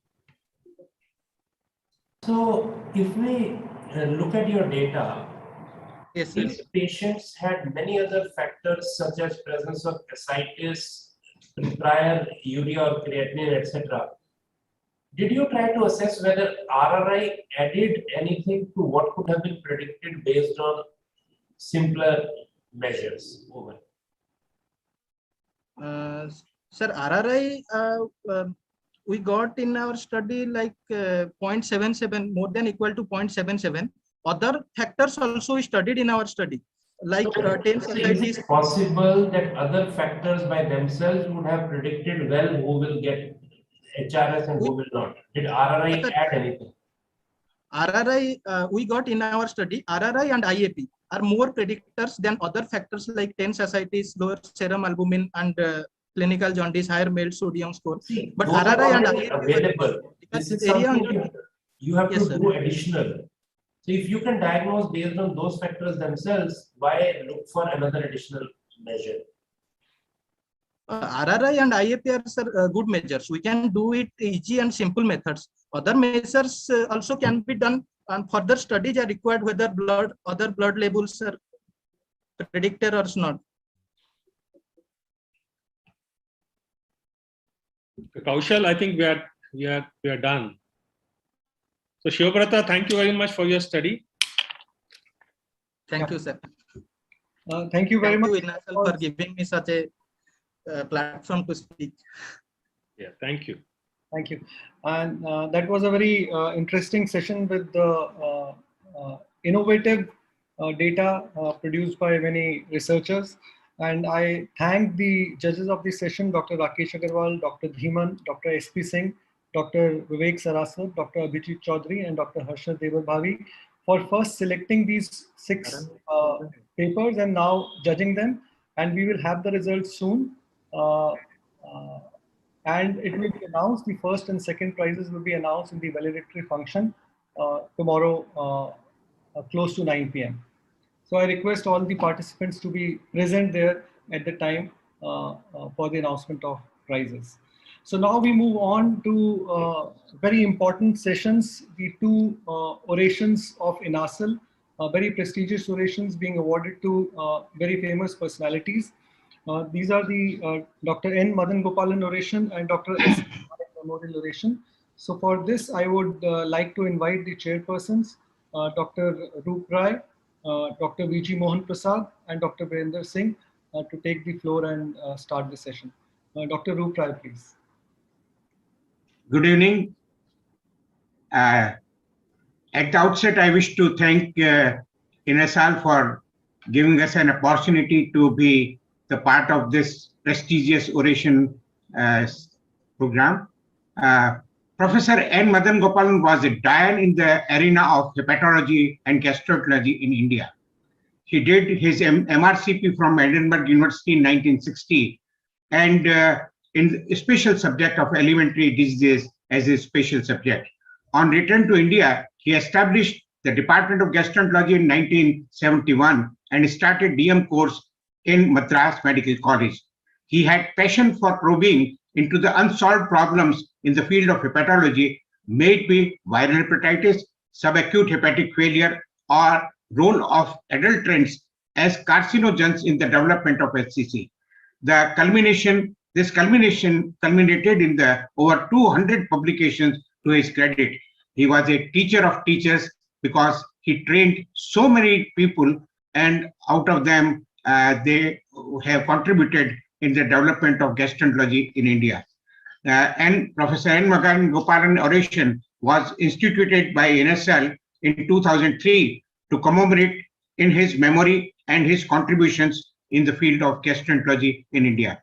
May I now request Dr. V.G. Mohan Prasad to speak about the presenter for today, recipient. Sir, you are muted. Sir, you are muted. Yeah, I'm sorry, I don't have the biodata to introduce, but I think it's Professor Mohammad Rila who's going to speak, right? Yes. Yes, Mohammad Rila, doesn't require any introduction to this audience or even global audience, because he's a man who's an innovator of doing liver transplants, especially the first split liver transplant for a baby he saved, a neonate he saved in UK. Made him a historical figure, because even today, the person is alive and doing well. And it was really very interesting to see Professor and also the patient, both joining hands and giving a broad grin, and he was in all the media. So he is a man who brought in liver transplantation to India in a big way. And even today, most of the centers are doing cadaveric transplants, but he's one center in South who could be doing living donor, related liver transplants, LDLT, in a very, very successful fashion. And his passion is for liver transplantation, and he's a teacher par excellence. He has trained a lot of students who are doing phenomenal work across the country in different centers. And, he has established a hospital for liver transplantation, all for himself, which goes in his name, Dr. Rila Institute. And he's got innumerable publications in international journals. One of the most reputed liver transplant surgeons and hepatologists of the globe, not only India. So he's a pride for the whole nation. And he's fondly called Prof. And so I invite Prof. Rila to deliver this very prestigious oration in honor of my teacher, Dr. N. Madanagopalan, from whom I got the love for gastroenterology. I was his student from 1985 to 87 at Madras Medical College, and the relationship continued until his last breath. So without wasting much of our time, may I invite Professor Rila to deliver his talk. Thank you.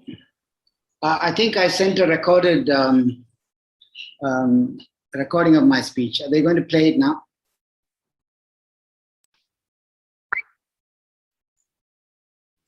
Good evening.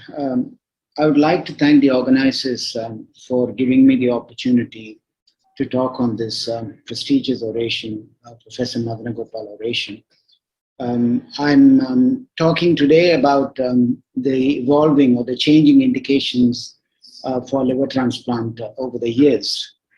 When you look at the first 7 human liver transplants reported, you'll find that most of them were for advanced malignancies, because liver transplant at that time was considered experimental, and the patients who were offered liver transplants were really hopeless patients with advanced malignancy, and all of them died. The only indication which has not changed over the years is actually biliary atresia. Now you've got a huge list of indications for liver transplant in adults. Now, when you look at the changes, the UCLA data of almost 5,000 liver transplant over the years, you will find that the biliary atresia in children, around 40 to 50% of them have remained static over the years, whereas the HCV, which used to be the most common indication for liver transplant, is slowly disappearing, and over a period of time, NASH as an indication is emerging as one of the most common indications for liver transplant. The ULTRA data also shows that in the early 90s or in the mid 80s, even when I started transplantation, cholestatic liver diseases used to be the most common indication for transplant. And there were also easy transplants to do, PVC and PSC with very little portal hypertension. And for some reason, they're all slowly dwindling away in terms of number, even though they're persisted at a certain ratio. The hepatitis B was not such a common indication. In the very early stages, the outcome was very poor, but with good treatment for hepatitis B and virological control, the indication, viral hepatitis in yellow indication increased, but I think with treatment for hepatitis C, now that is also slowly disappearing. So what is filling the gap currently? The blue one is alcoholic liver disease, and to a certain extent NASH are really filling the gap of disappearance of indications over the year. Now, I think the transplant indication has varied over the years for various reasons. One, the disease have been better controlled and they're disappearing, like hepatitis C. NASH, the incidence is increasing and therefore the indication is increasing. But indications such as alcoholic liver disease has been the same, but what has changed really our idea and our perception, which is increased indication. Historically, hepatitis B, many of you may not have done transplants or thought about transplants in the era when antivirals were not available. In the very early stages, the recurrence rate was 75%, and the outcome of transplantation, the 5-year survival was less than 50% in the very early stages. And in the early days, when I was meeting the American surgeons, I think most American centers were not doing transplantation for hepatitis B. But it was really with the introduction of immunoglobulin and in the lamivudine era, in combination with hepatitis B immunoglobulin, that the outcome of transplantation for hepatitis B improved tremendously. But now really, and this is something that is really a historical disease, fibrosing cholestatic hepatitis. You occasionally see this in hepatitis B patients who have been immunosuppressed or on chemotherapy. I've even seen one patient post-COVID who's been treated with high doses of steroids, but this disease is disappearing. But it wasn't an uncommon problem post-transplant with immunosuppression. You have a rapidly progressive cholestatic fibrosing disease with graft failure very rapidly. I mean, it was a relentless course and there was nothing we could do for these patients. And even retransplant was contraindicated for these patients. And now with lamivudine and immunoglobulin, the outcome improved. And now actually with your entecavir and tenofovir and combinations of these, actually, the DNAs have become undetectable and overall the outcome has improved tremendously over the years. Hepatitis B still remains a common indication in the Far East for transplantation, even though in the West it's not that common an indication.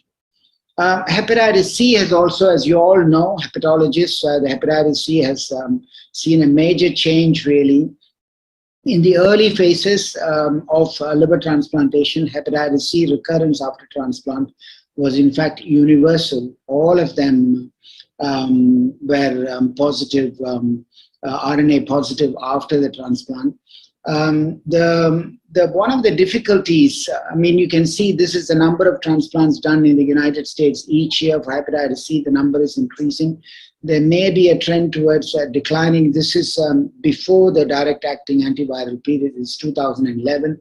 And the incidence of hepatocellular carcinoma also was increasing with the increasing incidence of hepatitis C virus infection. And one of the problems in the early days was really post-operative management of these patients was not easy. When you got graft dysfunction or severe rejection, and they were also, the C virus was also positive in them. And to distinguish C virus recurrence and really rejection was very difficult, and the treatment of really opposing. If it was HCV recurrence, you need to be reducing immunosuppression, but if it was rejection, you should be increasing immunosuppression. And that complicated the postoperative outlook for these patients. But nevertheless, the outcome of hepatitis C virus transplant was not as bad as recurrence of HBV transplant. Now you all know that the medical treatment for this is greatly improved, and transplantation of hepatitis C, the postoperative complication of recurrence, is not a problem. Even in patients who are not, we are not able to treat preoperatively, can be successfully treated postoperatively. And you can see this data again from UNOS, 32,000 transplants done, first-time transplants done, of which 15,000 were due to hepatitis C virus. But after the direct-acting antivirals, the outcome of HCV in the DA era is much better than almost 15 to 20%, 15% difference in the survival outcome of these patients. And this is compared to the other patients, non-HCV patients, where the improvement in the survival, at 10 years, you can't see that much compared to the hepatitis C virus patients. So this graph again shows how the number of patients registered and the number of patients transplanted for hepatitis C is slowly coming down, and their space is being taken up by alcohol and NASH as their indications are increasing. But what's interesting is, even though the number of hepatitis C patients is reducing, the incidence of hepatocellular carcinoma in these patients is not has not been decreasing. I have to say, this is a study up to 2015. I think we need to see what the current situation is. So even though the hepatitis C is treated, I think the incidence of hepatocellular carcinoma has not been reducing in these patients. But maybe over a period of time, that might also happen. So we need to focus now, see hepatitis C is disappearing, B is static, cholestatic liver disease are reducing, and NASH and alcohol are increasing in number. Now the NASH, the alcohol story is slightly different from all of this, only because the incidence of alcohol abuse has remained the same and probably increasing, particularly in Eastern Europe. Almost 20% of the adults are abusing alcohol, and the incidence of alcoholic liver disease worldwide is increasing. What is the attitude of the medical professionals, and allocation of organs for these have also all in the past been quite negative, because there was also a perception that the public won't perceive it as well, and if people are seen to be transplanting these donated organs to alcoholics, maybe the donation rate would come down. So, and it really, alcoholism is seen as a lifelong disease, that recidivism is common. Its impact is not just medical, it's also social. So there has always been a negative view about transplanting alcoholic liver disease in the past, and that this statistics very clearly demonstrates this. If you look at number of patients with alcohol dependence in the US, it's 14 million, out of which, if you look at patients with decompensated liver disease, about 100,000 per year. And of the 100,000 per year, only 5 to 10% are actually referred for transplant. And of the patients referred for transplant, only a third of them are transplanted. So really, with 100,000 patients, only 1,200 patients are transplanted per year, which is only 1.2% of patients who with decompensated liver disease get transplanted. So the selection criteria for these patients have been very robust, and many patients were not offered transplantation. But that changed. That changed with this French study, which was published in 2011, who claimed that early liver transplantation for severe alcoholic hepatitis was highly successful. The 1997 AASLD guidelines suggested that severe alcoholic hepatitis is a contraindication for transplant, and many viewed it. I mean, it was considered a contraindication. The outlook for these patients were not good, and they were active drinkers until the time of admission with severe alcoholic hepatitis, and the incidence of recidivism was thought to be very high. But this French paper clearly showed that these patients have a high mortality. They obviously have around 70 to 75% short-term mortality. And they showed that they could show an improvement of with a 77% survival at 6 months is what they showed.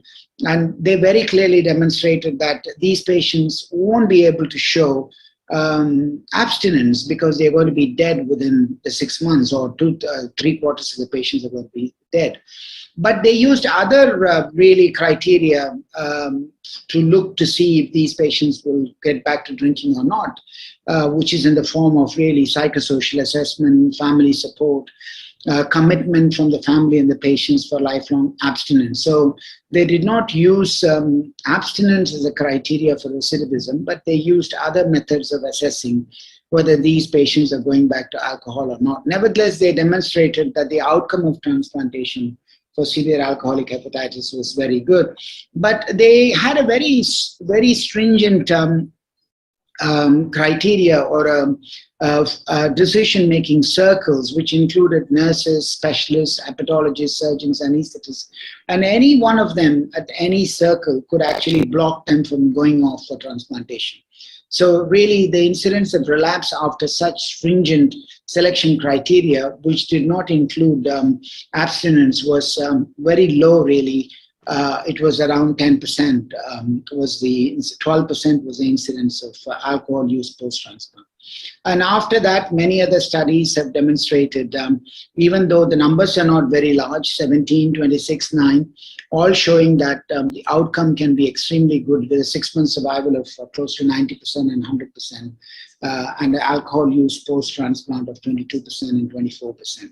I mean, alcohol use should not be taken as equivalent to abusive alcohol intake as well. So the incidence of graft clot from them may also not be so high. And this American consortium multi-center study also demonstrated the same, a 1-year survival of 94% and a 1-year recidivism of 10%.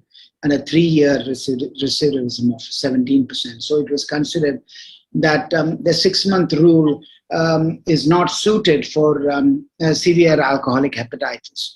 Now there is a confusion here, really, and also further studies about public opinion demonstrated that the public are really not so bothered about organs being allocated to alcoholic patients, and therefore many centers had a view that we should abandon the 3-month rule, 6-month rule. I think we should look at the history of how it came about, really. I think when initially the National Institute of Health suggested transplantation, they only said that those with established clinical indicators of fatal outcome and those who are judged likely to abstain from alcohol should be selected for transplantation.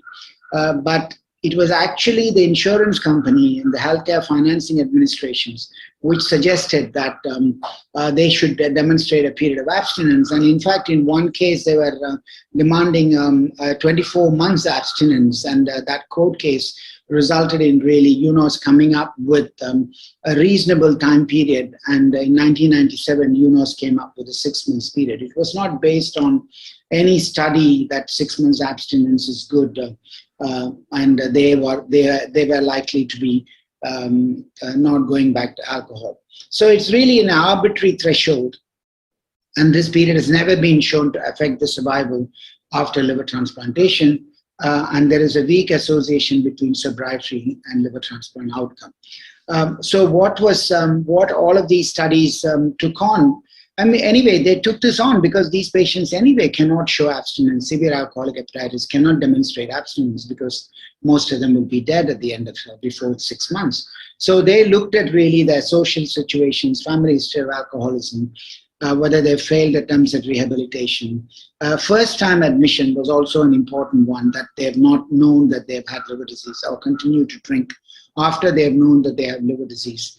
Other substance abuse. So these were all other indicators that these are suitable patients.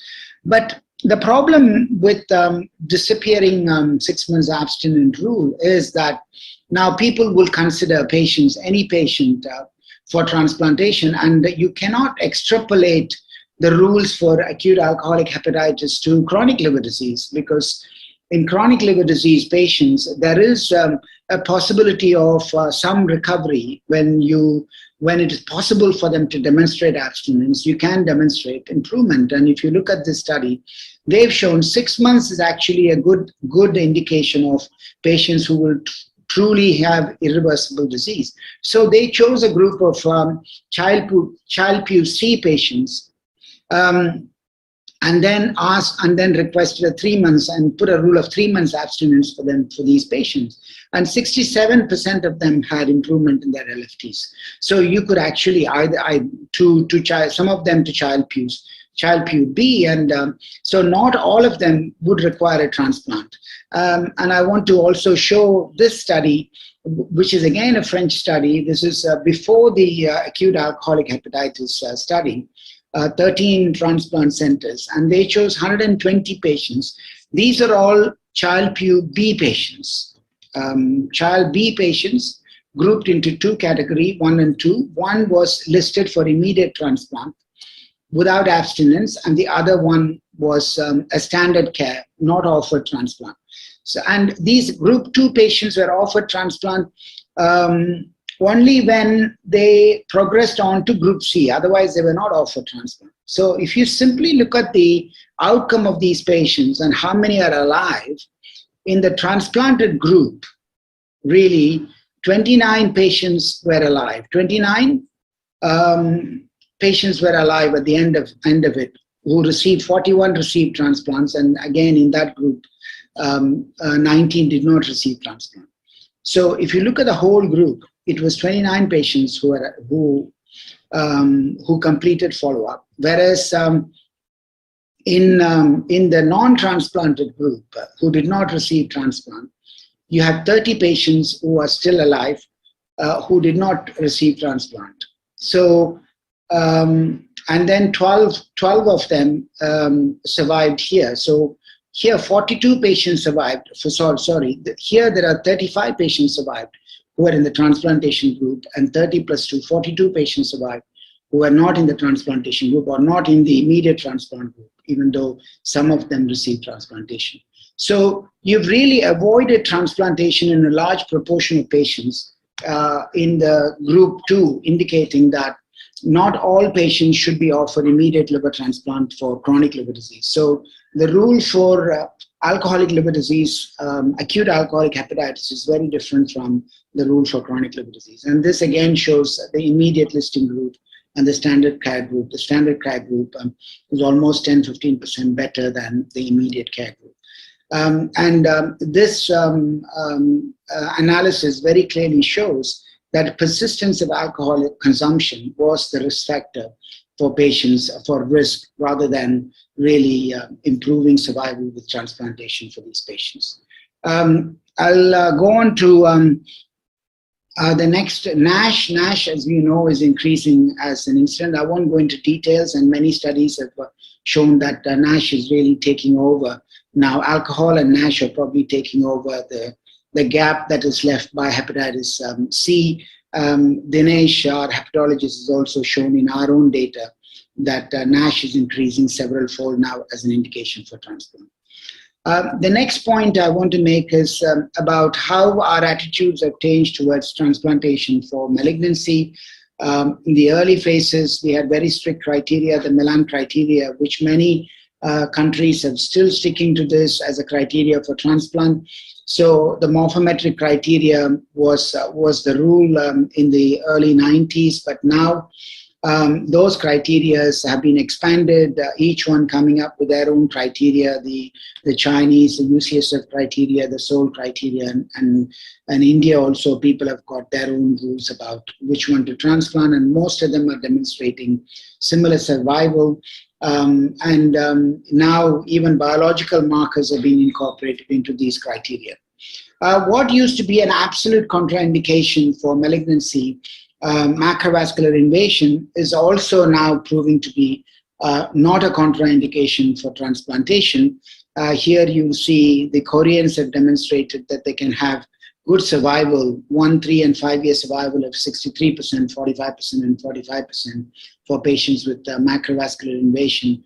And this is in combination with radiotherapy preoperatively. Avisoin from Medanta has also demonstrated that in selected patients with macrovascular invasion, when you do downstaging for these patients, it is possible to get reasonable outcome for transplantation for HCC. Now, what used to be absolute contraindication 30 years ago have all becoming indications now. Unresectable hyalocholangiocarcinoma has now become an indication with very good outcome, and This is a Mayo study which demonstrates 5-year survival of 82%, and there have been many other studies. I have to say, even though these are all facts, the transplantation numbers for cholangiocarcinoma has not increased tremendously. Here, 65% 5-year survival was a combined United States experience of 287, and this is over 10-year period, and I don't think the numbers have increased tremendously for this.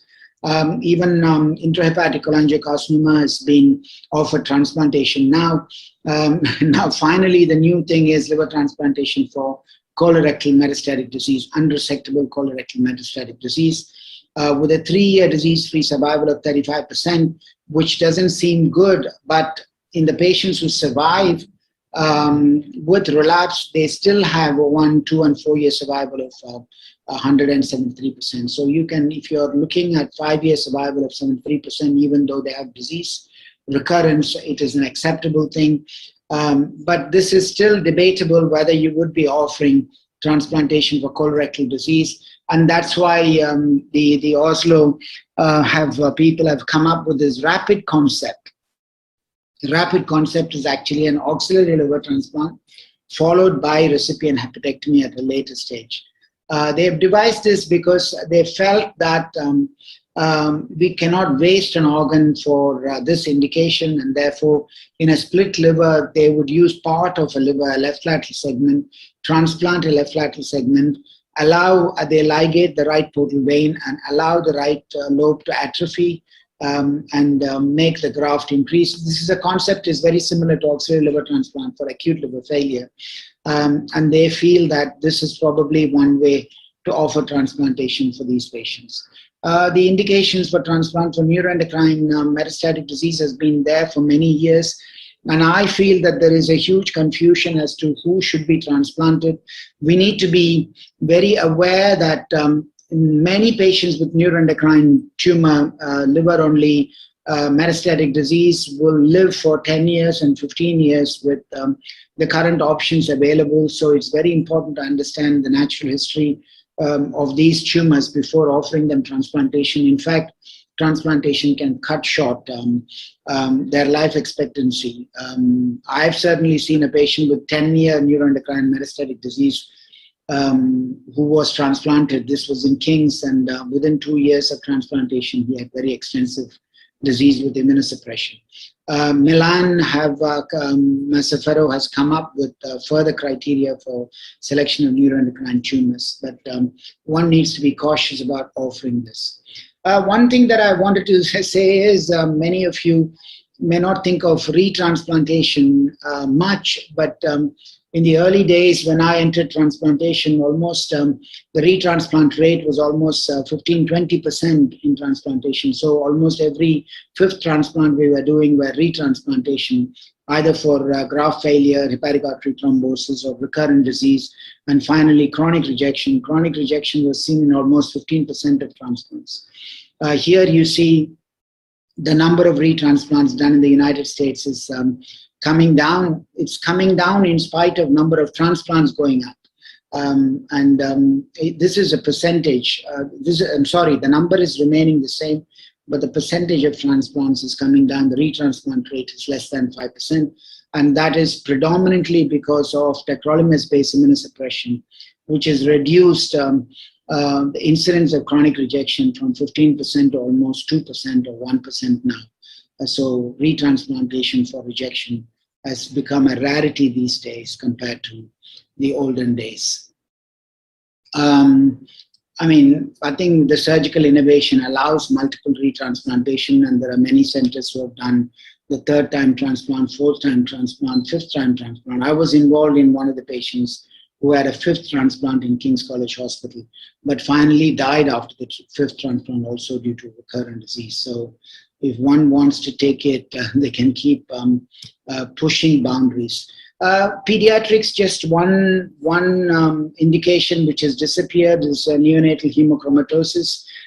This is not anymore indication for transplant because there are antioxidant cocktail and IVIG which recovers these patients. And the interesting thing is the youngest patient I did a transplant for was a neonatal hemochromatosis. She's 22 years old now, but this is not an indication for liver transplant anymore. And therefore, maybe newborns may not need liver transplant anymore. Just to finish off, I think newer indications are appearing. There is a report of COVID-19 cholangiopathy as an indication for liver transplant.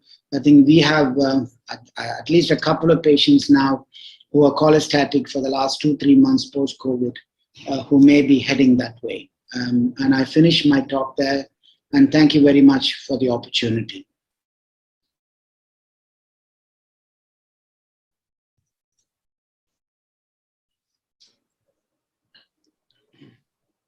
Thank you, Professor Relapse, for that wonderful deliberation. I think that was befitting Professor Madanagopalan's career and the love for the liver disease and gastroenterology in India.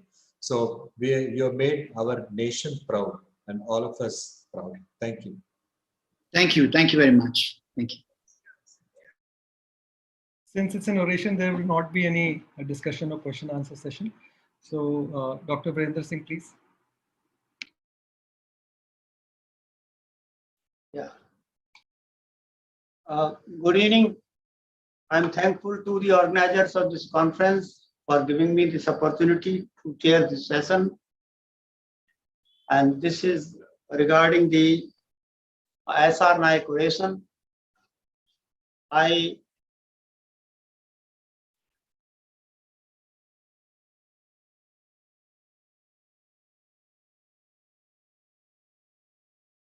Can we project the... Please go on. I'll graph. Okay. Dr. S.R. Naik was born in August 1943 in Goa, and he was trained in medical in Mona Azad Medical College, Delhi. In 1971, he was registrar in Irvin Hospital, Delhi. Then in 1973, he joined PGI as a lecturer in tropical medicine. And in 1978 and 79, he went to London for his fellowship in Bartholomew's Hospital. In 1982, again he came back and then established the Department of Gastroenterology at KEM Hospital, Bombay. Then in 1987, he came to SDPGI Lucknow and established the Department of Gastroenterology. He was hepatologist to the core with the excellent clinical teaching and research skills. He was researching in the area of the hepatitis B and hepatitis E. He investigated one of the largest epidemic of hepatitis E in Kanpur. He had a lot of scientific communication workshops and he also became chief editor of Indian Journal of Gastroenterology, and he died untimely July 1st, 2002.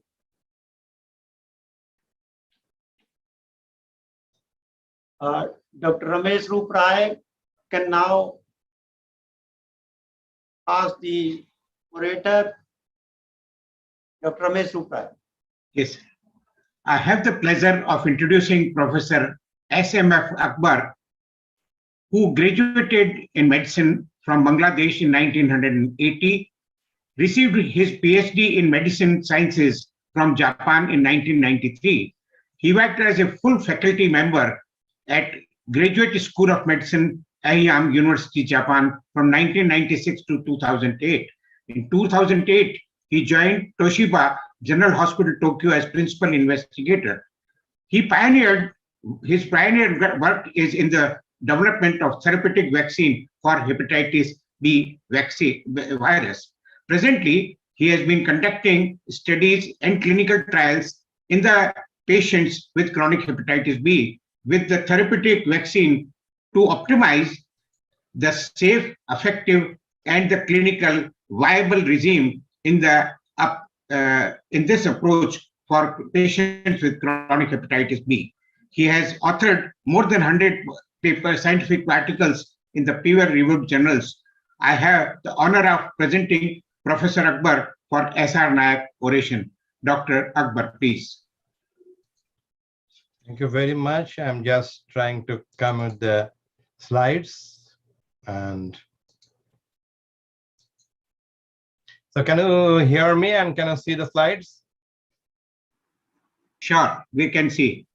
Okay, thank you. So thank you very much. My topics will be the innovative therapy for most liver diseases, including liver cancer.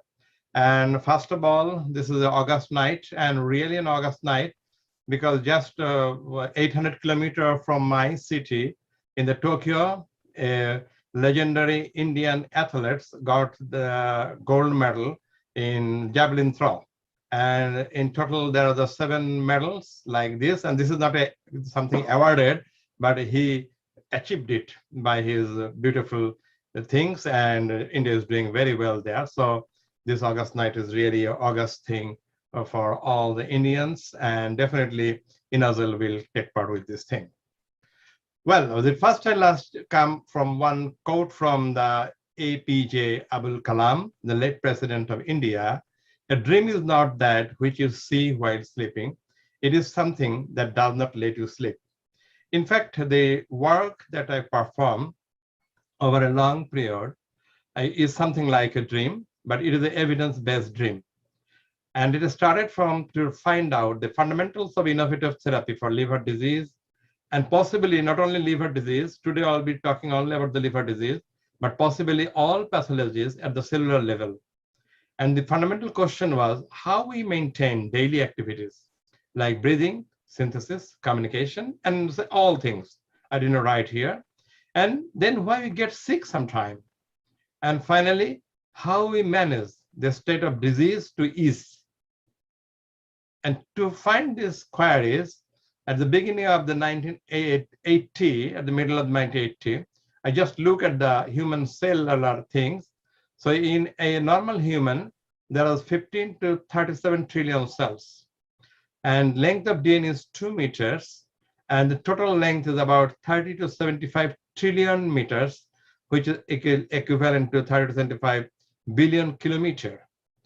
And the important thing is here, there is a dead cell. And every day, 50 to 70 billion cells die. Per minute, 41 million.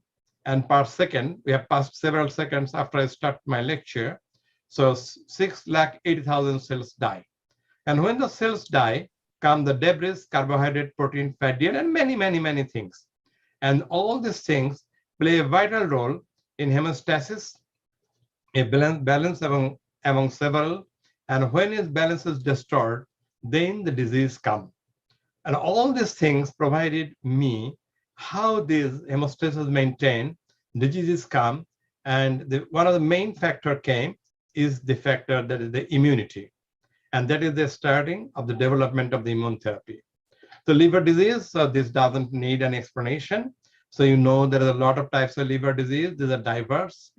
Pathology is diverse, etiology is diverse, and complication is also diverse. And the fundamental of the progression of the liver disease, you all know.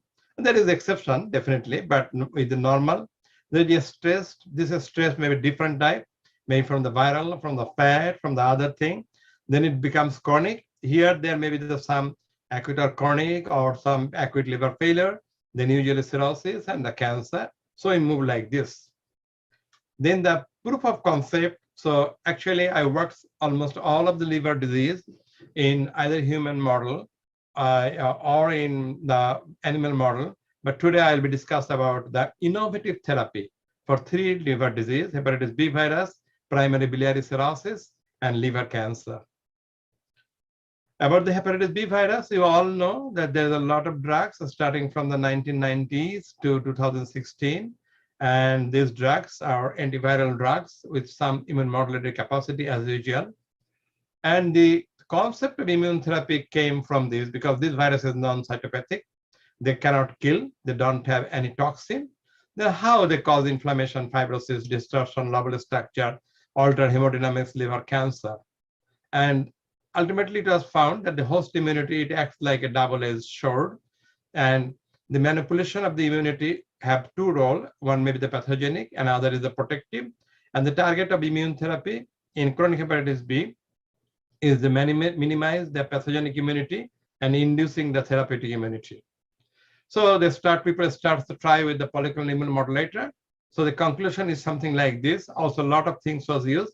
There was no particular follow-up. The mechanism of the study, and there is no further development. And there is initial optimism, but sustained effect was not found. Then there are a lot of studies starting from 1994 with the HBV antigen-specific immune therapy for chronic hepatitis B. And these are some dominant studies which I have been recorded here. And there are also some studies which are done recently in 2018, 19 to 2020 also. And with all these things, it was found that the immune therapy is safe, but it doesn't give the sustained effect. Then in one page, I have compiled the immune therapy, which we did from 1988 to 2006. We studied in transgenic mouse about the concept, design, and optimization. Then 2006 and 2007, we tried that immune therapy in the normal volunteer. And 2009, we did the phase 1 clinical trial. 2012, we started the phase 3 clinical trial. And 2014, the therapy is ongoing, and we are going now to have the almost 10 years follow-up. All this thing was done in Bangladesh.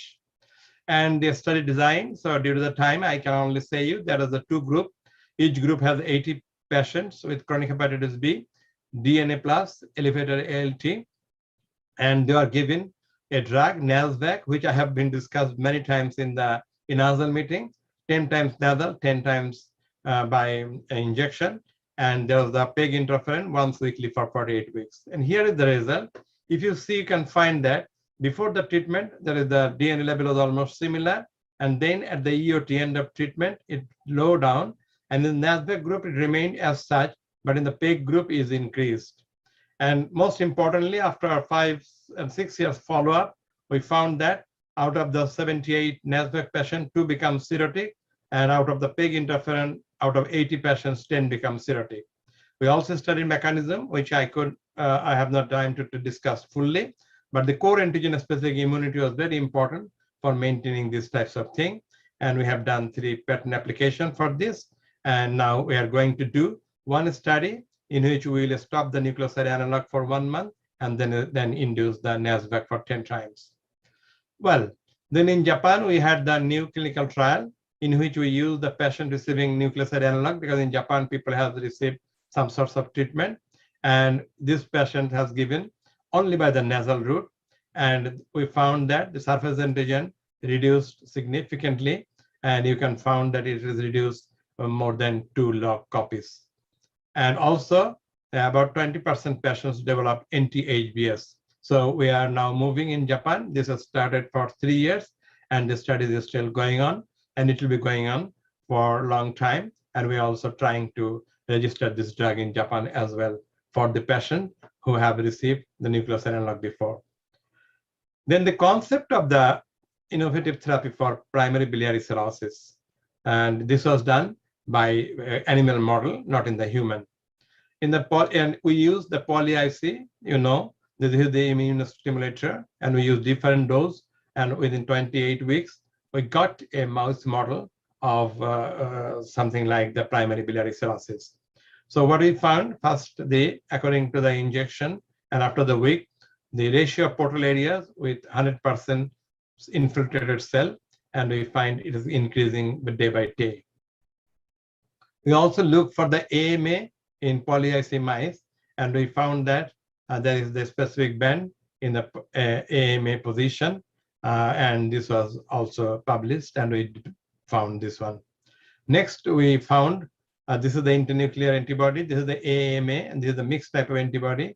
And in the PBC mice, this hepatic parenchyma, we found the involvement of the ductal tissue as well as the infiltration of the cell. So this became a mouse model.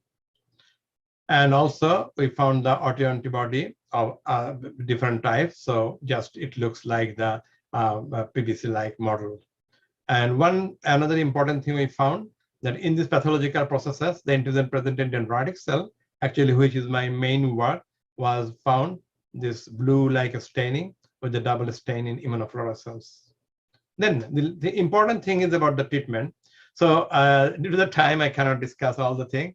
Only I can say that we produced another type of dendritic cell. This is not immunogenic. Rather, it is a regulatory or it is a negative regulator. And we use, without treatment, the mice has this type of pathology.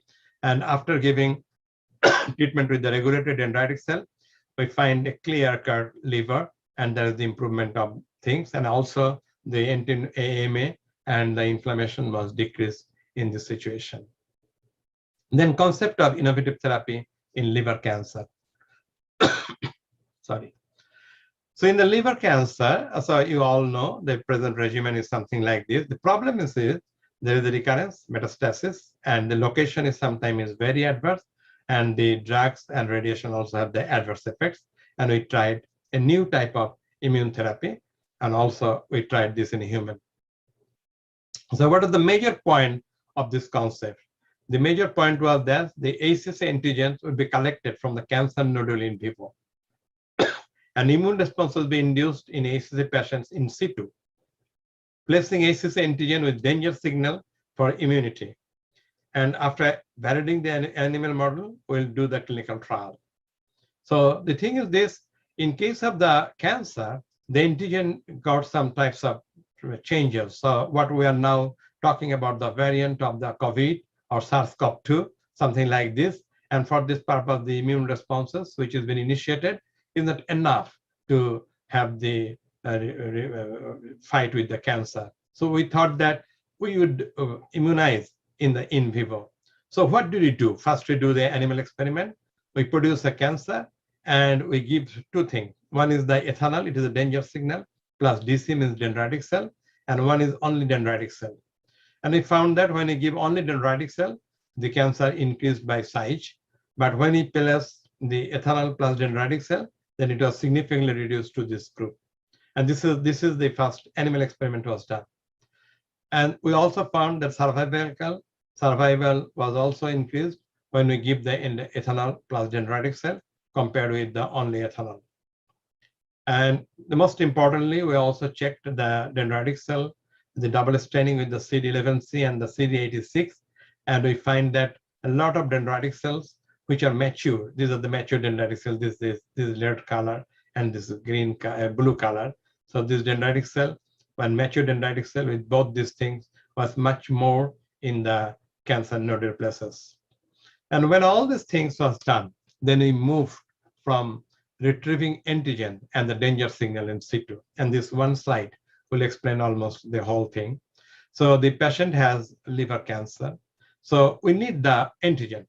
And if we take the antigen from outside, that antigen gives the immune response, but that is not so much effective in the cancer because the cancer in the cancer, the antigen undergo mutation, and that antigen is not does not give the immune response, and the capsule is a hinder for this. So what we did, we just give a probe, and we went after the cancer, and then we give ethanol to this cancer and disrupt the cancer tissue for 2 days. After 2 days, we just give the dendritic cell over there when the effect of the ethanol was decreased. And then we just follow up the patient. So we got a very special clinical trial permission from Japan, and this study was done in Japan, and we got very special permission from Japan, and we could do in 5 cases. So all these things was permitted only for the patient who has in the terminal stage, and the patient was supposed to stay alive for mostly 1 month or something like this. But out of the 5 patients, 1 patient survived for more than 9 months.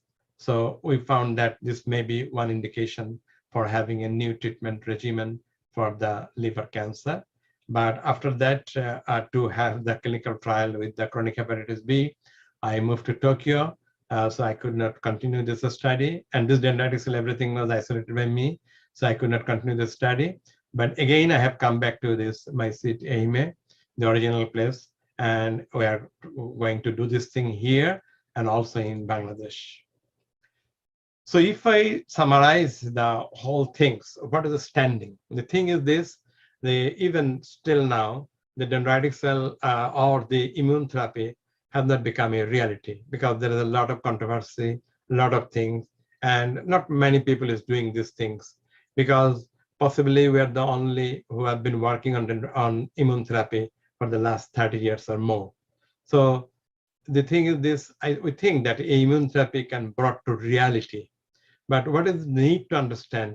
We must understand the pathogenesis of the animal model, and optimization of the most of the part of the study should be done in the developed country.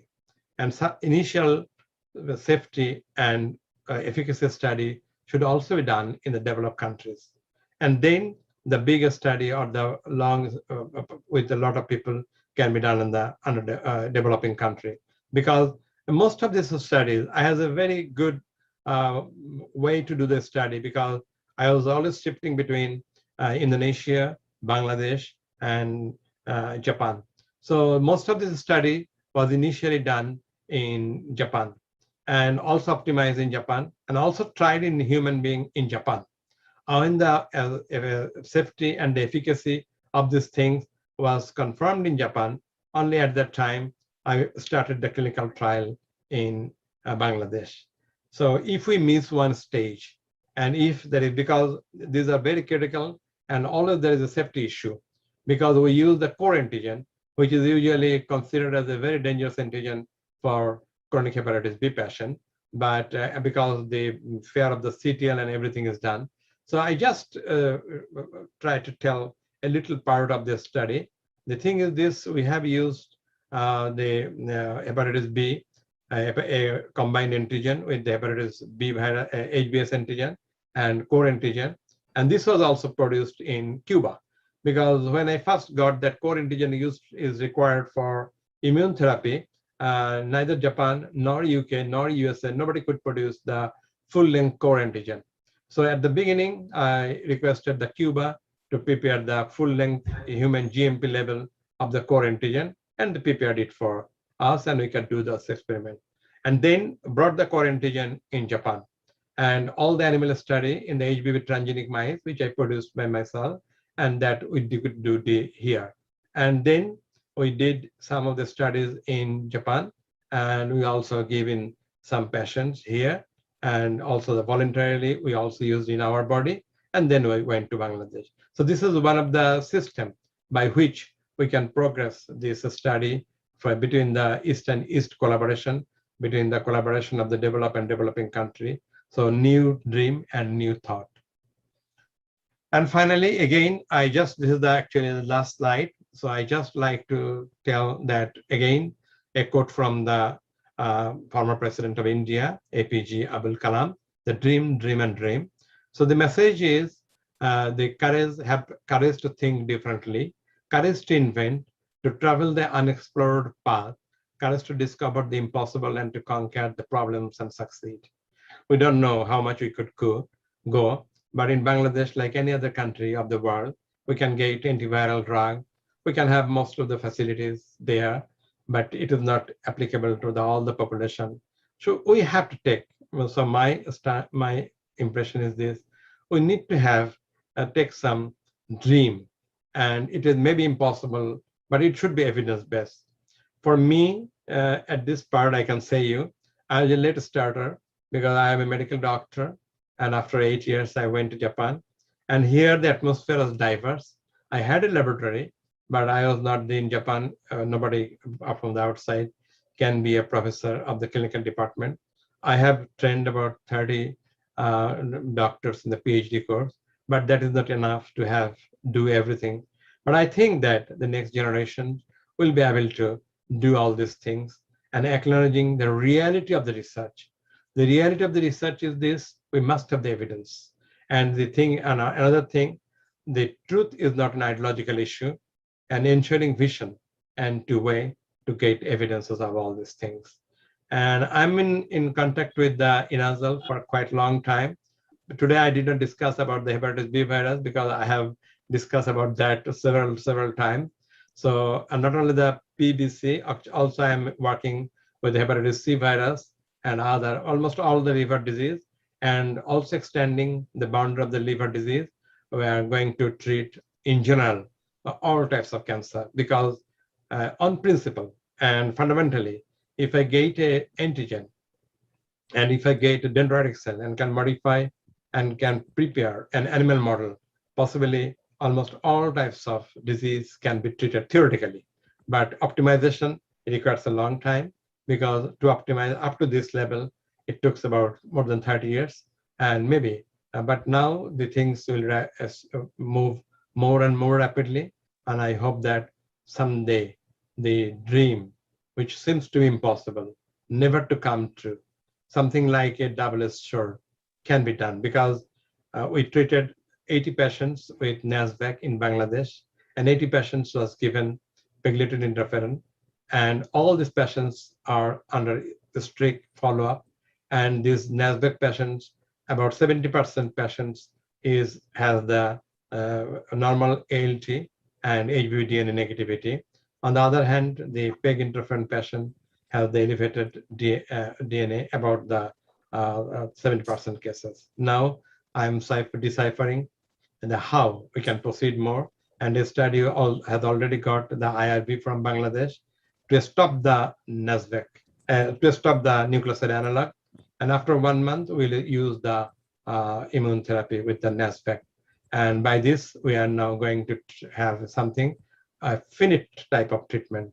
And the study that we started in Japan in the chronic liver disease, in which the HBs antigen dropped and anti-HBs was developed in about 25% cases, will be another milestone for this type of thing. So in total, this is the things, and really I appreciate all of the INASL, because I have been there for quite a long time, and I have a lot of friends over there and deeply involved with them. And actually, what the ex-president APJ Abul Kalam told, we must have a dream. Sometimes it may be impossible dream, but if there is evidence for that dream, we should proceed on with the dream. And finally, I thanks all of you for selecting me for this audition, and thanks all of you to do whatever I can do for the organization, and I'll be with you. And I hope that you will be standing with me also. Thank you very much. Thank you again.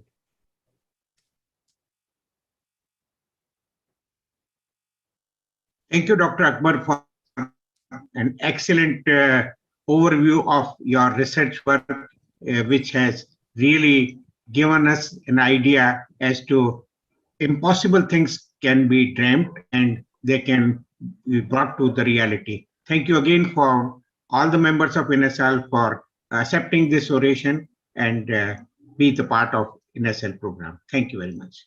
Thank you. Thank you so much, sir, and thanks once again to the orators, Professor Mohammad Rela and Professor Smf Akbar, for delivering this oration.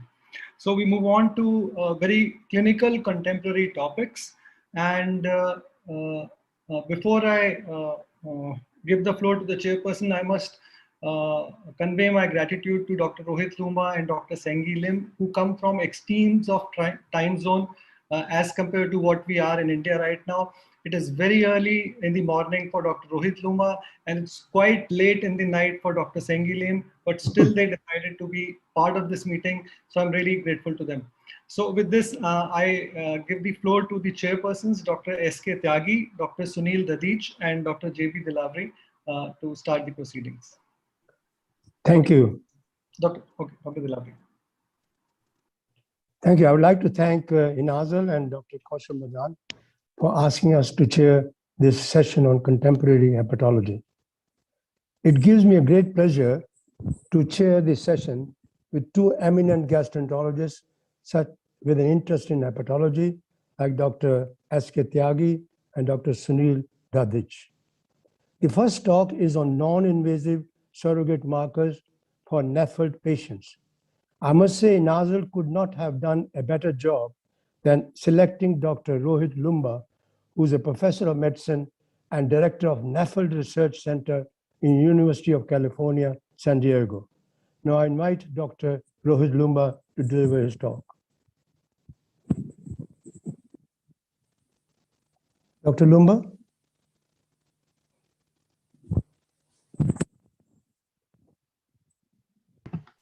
Thank you, Dr. Rohit, you're muted. Okay, here we go. Can you hear me? Yeah, now it's okay. Yeah. Okay, great. Thank you. Thank you, Dr. Dilavri, and thank you, Dr. Madan, for the invitation. I'm delighted to be here. It's really a pleasure to be with the INASL community and look forward to the meetings.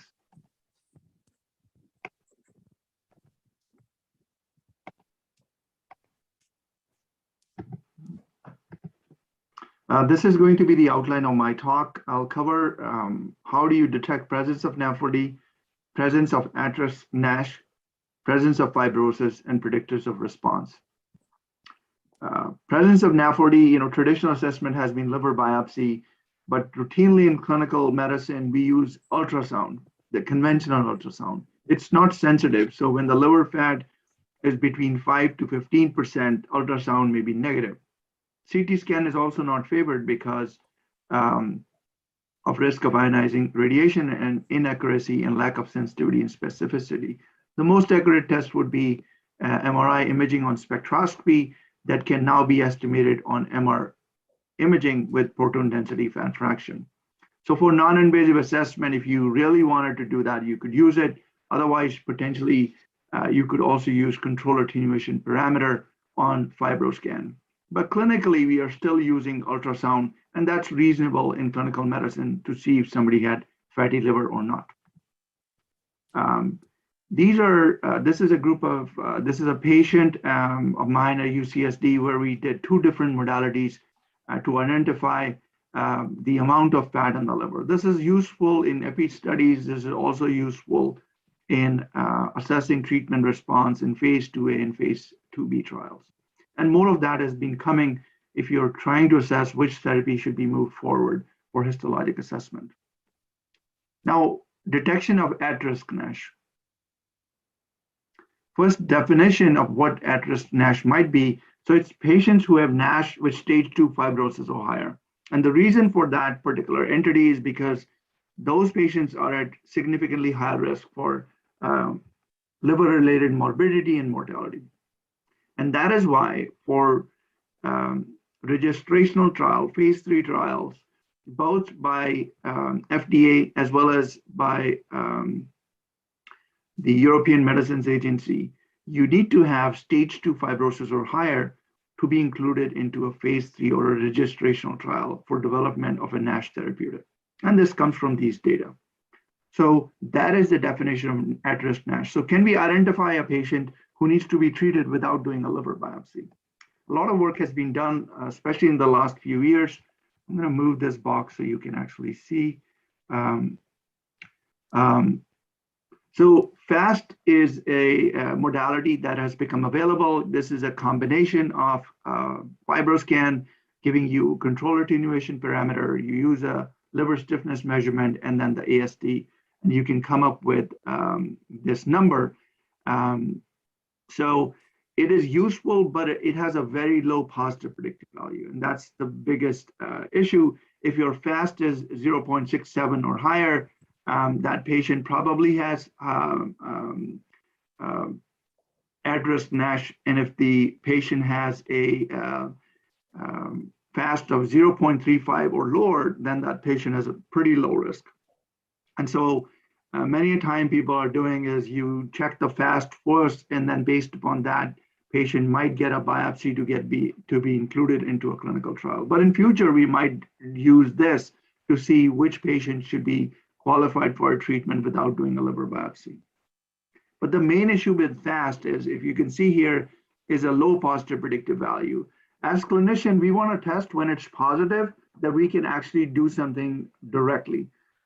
Problem with FAST is with this range of positive predictive value, it is not that accurate. So even if a patient has a has a FAST of 0.68, you're not 100% sure, and you want a certainty of a 90% or higher. Therefore, we still need further testing.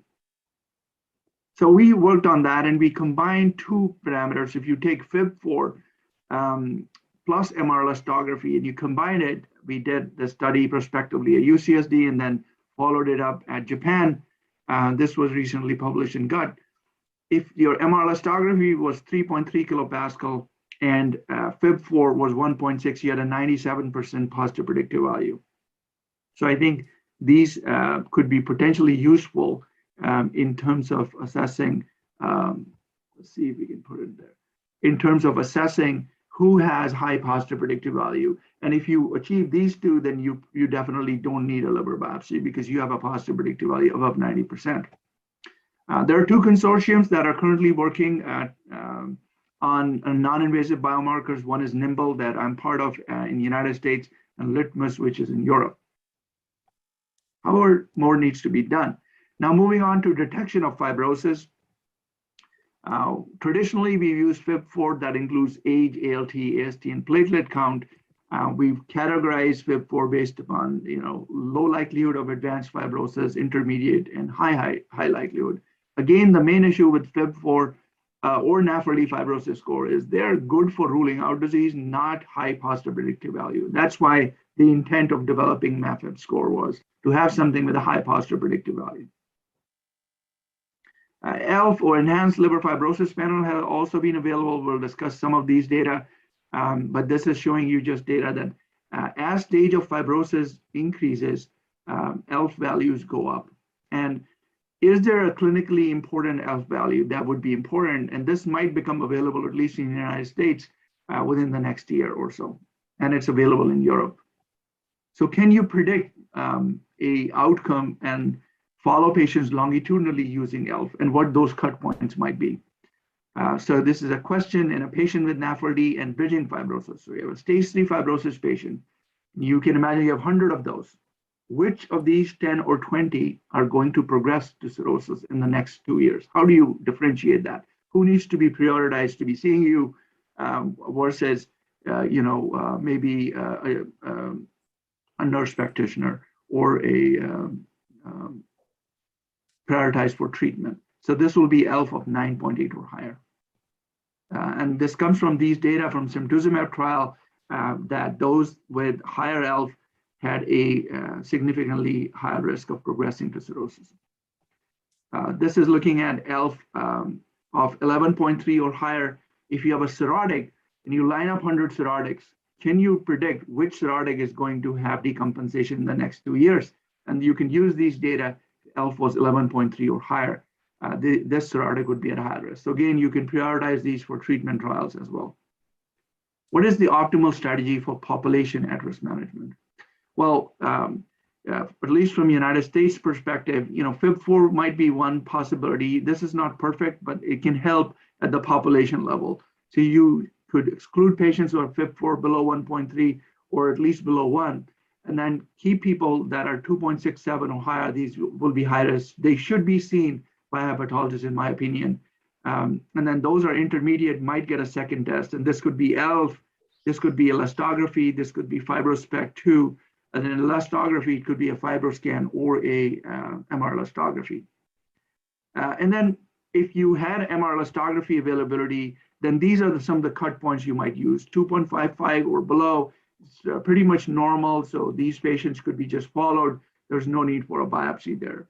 If you get to an MRE of 3 or higher, you start looking into that these patients should be followed in our clinic. We talked about the MAFIB score. These patients definitely have stage 2 fibrosis or higher with 90% positive predictive value. These should be prioritized. If you have an MRE of 3.63 or higher, this is high risk for advanced fibrosis, which is stage 3 and stage 4, 93% positive, 93% accuracy for this. Now about Fibroscan, I think I just wanted to simplify things. This will be coming out later. We are also trying to develop ASLD practice guidelines within the next year. But if the liver stiffness is below 8, the likelihood of significant fibrosis or any fibrotic disease is low. Some people do 7.5. I think within that range, you could probably prioritize those patients and see them maybe, once a year to once every 2 years. Now, those with the liver stiffness between 8 to 12 kilopascal have fibrotic Nafld, and it might range depending on their body mass index, but that's where you're looking at patients with stage 1, stage 2, stage 3, and some rarely stage 4 fibrosis may also be there. And then LSM of 12 or higher, that's where you might see more of stage 3 and stage 4. But I have people who have completely normal and no fibrosis and have mild Nafld with liver stiffness of 12. So I think the main idea is that understanding these cut points is important, with the understanding that Fibroscan is not a very accurate test, and it will have an accuracy ranging from about 0.75 to 0.8. And so 25% of the time, you may not be accurate. And just having that understanding is important, because you probably want to assess patients more holistically. How about predicting treatment response? If you had a trial, or if you were following a patient just with weight loss and other lifestyle intervention, how do you follow that the patient is improving or not? So here are some of the criteria. Serum ALT. If you started with an elevated ALT, then what amount of ALT decline is associated with histologic response? And all of these measures are related to some data that we've looked at. So I just collated everything here. Normalization of ALT would be one, and 17-unit drop in ALT is associated with histologic response. Higher odds. So these are odds in terms of, this is not an absolute, but this gives you that, oh, this patient is improving and this patient is not improving. MRI PDFF, we've done a lot of work. I'm not going to show all that, but just putting a bullet here. If you see a 30% decline in liver fat over 12 to 24 weeks, you have a pretty high likelihood, 5 to 7 times higher odds of histologic response. You see 50% decline, you have 8 to 10 times higher odds of histologic response. There's a new modality called multi-scan or corrected T1 offered by Perspective. So you start seeing 85 millisecond or greater reduction. The patient with NASH with stage 3 fibrosis starts, say, at 900 milliseconds. They drop to 800. That patient has a significant response. Probably if you were to do a biopsy, it'll show improvement. FAST is another thing. This recent paper by Vincent Wong that was presented showing that if you had a 0.2 decline in FAST, it's associated with NASH resolution if you were treated with semaglutide. MRE, based upon some of our study, if you start seeing 15 to 20% reduction, then that's associated with histologic response. What about disease progression? If a patient is progressing, how do you follow that patient? So you could now, when I see a patient, my note includes their alcohol assessment, also includes their FIB4 assessment. And so you can monitor on FIB4. And I think the easiest way to monitor on FIB4 would be changing category. If patient had a FIB4 1.1, comes back to see you 2 years later, now is 1.7. So now this patient has switched categories. I think you should think about, I need to do something about it, and I should probably intervene. This is important if your patient is jumping categories. They were 2 and then went to 2.67. That's a pretty significant jump. I would definitely assess that patient for progression. ELF, again, we discussed these two cut points. You could utilize them also for longitudinal assessment. For Fibroscan, there's a recent paper by Petta and colleagues that a 20% increase in Fibroscan, especially in those with bridging fibrosis, cirrhosis, is associated with disease progression. So I think you could take that. MR elastography, based upon our data, about 15% increase, just because it's more precise. And some people still take 20%. So if you just want to remember, on liver stiffness, 20% increase is associated with disease progression. So somebody was a Fibroscan of 8, now at 10, that patient needs assessment, they've progressed. So in summary, non-invasive assessment is taking the center stage in risk stratification. MEFIB and FAST may be used to identify at-risk NASH, and then MRI PDFF response of 30% is nicely associated with both 2-point improvement in Nafld activity score and NASH resolution, and Fibroscan and MRE may also be used to follow patients for progression. Thank you. Thank you. Thank you, Dr. Luma. It was excellent talk. Very simple and straightforward to do non-invasive test. And I think we'll have questions at the end of both the speakers. So thank you for this. Now I invite Dr. Sunil Dadich to introduce the next speaker. Dr. Dadich, please. Thank you very much, sir. It's my pleasure to invite Dr. Seng Ji Lim, who is the Director of Hepatology at Division of Gastroenterology and Hepatology, National University Health System, Singapore.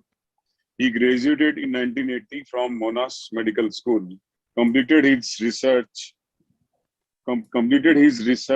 MD at Royal Free Hospital. He is a member of editorial board for various journals, including Liver International, Journal of Wild Hepatology, Hepatology International, Alimentary Pharmacology and Therapeutics. He is currently a chairman of Singapore Hepatology Conference and Science of HPV. Thank you very much for Thank you very much for inviting me, and let me share my screen. Can you hear me? Yes. Yes. Right. First of all, I'd like to thank President Rao, President-elect Professor Singh, and Secretary General Professor Madan, and of course the organizing committee for INASL for inviting me to give this talk. It's a great honor for me to speak at your meeting, even though it's a little bit late in Singapore. The topic of my speech is achieving functional cure in hepatitis B. These are my disclosures. So what is functional cure in hepatitis B? And a number of meetings have examined this, and it's been defined as sustained S antigen loss or seroconversion 24 weeks of therapy with undetectable HBV DNA. This can be achieved currently. Hello, can you hear me? Sunil, you need to unmute your mic. Sunil? And it can be achieved with existing therapy, and ideally to be achieved in 30% in phase 3 clinical studies. Absolute or a complete cure is absence of cccDNA and absence of integrated HBV. This seems to be unlikely to be achieved in the foreseeable future.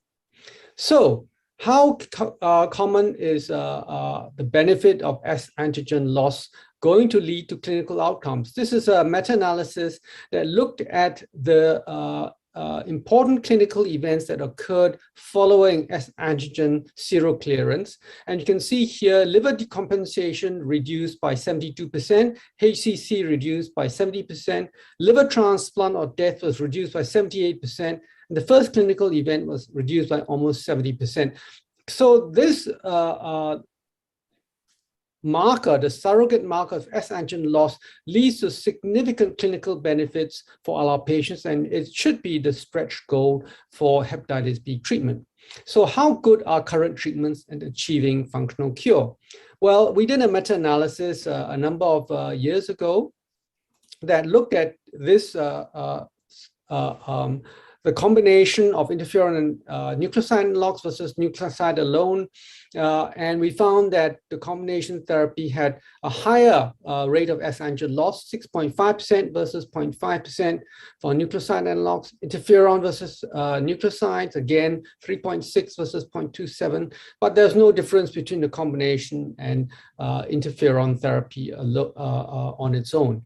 So these were all very high quality studies, 43 high quality randomized controlled trials with low risk of bias. So I think we can see here that the achievement of S antigen loss, even with the best forms of treatment, is only in the single digits, which means that this is unlikely to be achieved with current therapy. Nucleoside analog long-term therapy leads to S antigen loss in very few patients. Modeling predicts that 36 to 39 years of nuke treatments is required to achieve S antigen loss, although a few patients do have a substantial risk, substantial reduction in S antigen over time, but this is less than 1% of the treated cohort. And these are long-term follow-up studies from randomized trials, and in this case, from tenofovir treatment. There's been a lot of interest in stopping S antigen with using quantitative S antigen as a threshold. And this is a systematic review of Asian patients who were E antigen negative. And we find that the threshold of less than 100 IU per mil leads to a 21 to 58% S antigen loss, with clinical relapse occurring in less than 30% of patients. So this could be a good threshold to stop nucleoside analogs, but I would hesitate to say that not many patients achieve this threshold over the treatment periods we're talking about. So another issue is, after S antigen loss, can HBV return? So this is a meta-analysis looking at hepatitis B reactivation after patients were treated with rituximab. And these were patients who had resolved hepatitis B, the S antigen negative, but core antibody positive. And using rituximab, which blocks B cell function, leads to hepatitis B reactivation in about 15% of S antigen negative patients, suggesting that in these patients, it's more likely that cccDNA is silenced rather than eradicated. But if we give heavier immunosuppression, for instance, in liver transplant, where we knock out both B cells and T cells, what is the reactivation rate? The de novo HPV post-liver transplant is as high as 72%, suggesting that if we have intense immunosuppression, the reactivation rate is much higher, indicating again that most of these patients with S antigen loss do not have elimination of cccDNA, but just silencing of cccDNA. Consequently, new therapies are needed to achieve functional cure. And in this schematic diagram and of the life cycle of hepatitis B, you can see that it's quite a complex profile of different targets that are being used to treat hepatitis B. And I'll simplify them as three broad strategies. One is to inhibit viral replication on the left-hand panel here, and these include nucleoside analogs, capsid assembly modulators, and entry inhibitors. Lowering viral antigen such as E antigen and S antigen using RNA interference or nucleic acid polymers, and boosting immune response through a variety of strategies such as innate immunity modulators and immune enhancers, and of course, therapeutic vaccines. First of all, let us examine the hepatitis B life cycle to understand how these mechanisms work. And I broadly simplified the life cycle of hepatitis B into two overlapping pathways.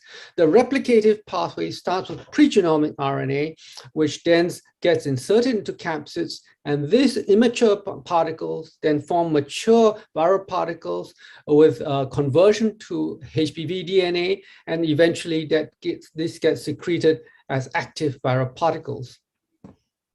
However, another pathway is actively secreting antigens such as E antigen and S antigen, which are not affected by nucleoside analogs, because nucleoside analogs and capsid inhibitors affect the replicative pathway. But if we want to cure hepatitis B, we need to attack the S antigen pathway.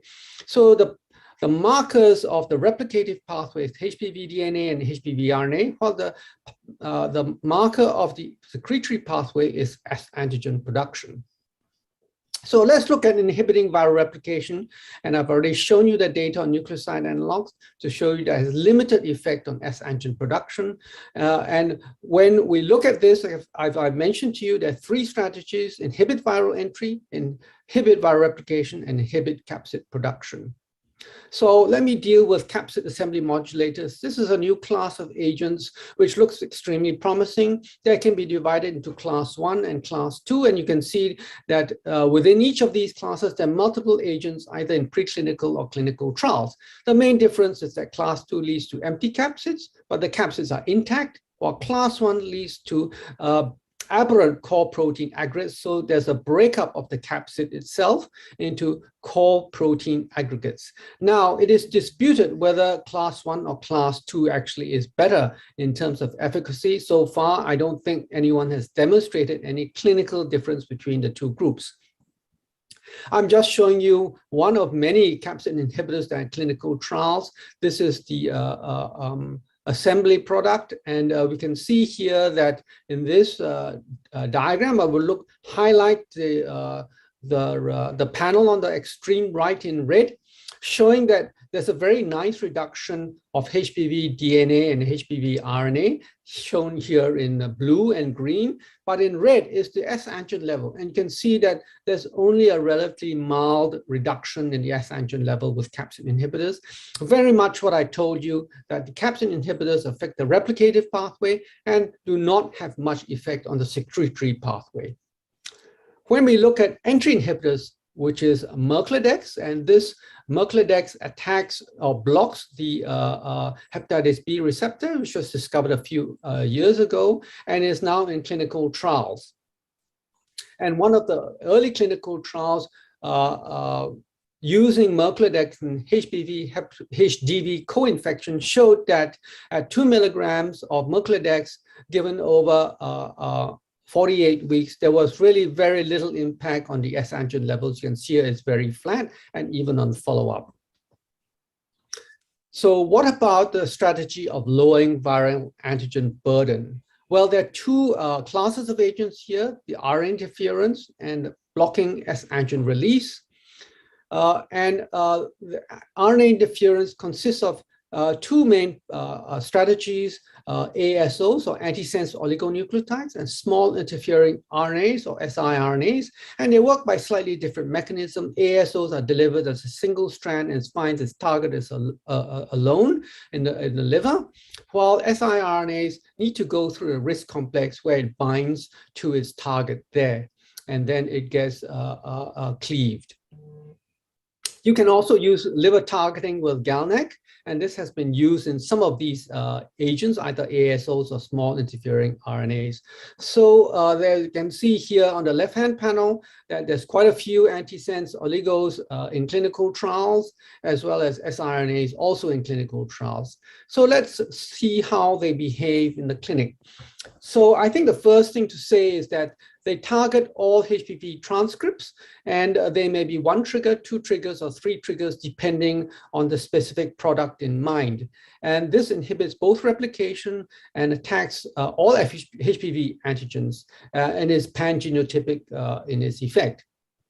The good news about capsid inhibitors that is relatively safe. The bad news is that there is some resistance already shown in some of these agents. And you can see here using this product from Arbutus, at different doses, you're getting a very nice reduction in the quantitative S antigen level. There didn't seem to be a dose-related effect here, and the effect was approximately 1 log. Now, this is an ASO from GSK, ISIS 505358. And you can see here on the right-hand panel that 6 injections were given over a period of 4 weeks. And the reduction in HPV DNA seemed to be far higher in patients on nucleoside analogs compared to those who were treatment naive, 2.5 log versus 1.5 log. The reductions in HPV in S antigen levels were associated with hepatitis B flares in some patients, but 4 of these 16 patients who were treated actually had S antigen levels falling below the limit of quantifications, and 2 patients had prolonged S loss. So out of 16 patients, which is quite impressive for a phase 1b study. The other class of agent is a nucleic acid polymer, NAP. I'm sure you've heard about this. NAPs block the production of S antigen secretion. It's not exactly clear how they do that, but the effect seems to be quite profound. And in this early study using REP-2055 as a monotherapy agent, no nucleoside analogs or PEG interferon, you can see that some of these patients had profound reductions in S antigen levels and HPV DNA. 25% of patients, or 2 out of the 8 patients treated in this study, had long-term sustained responses.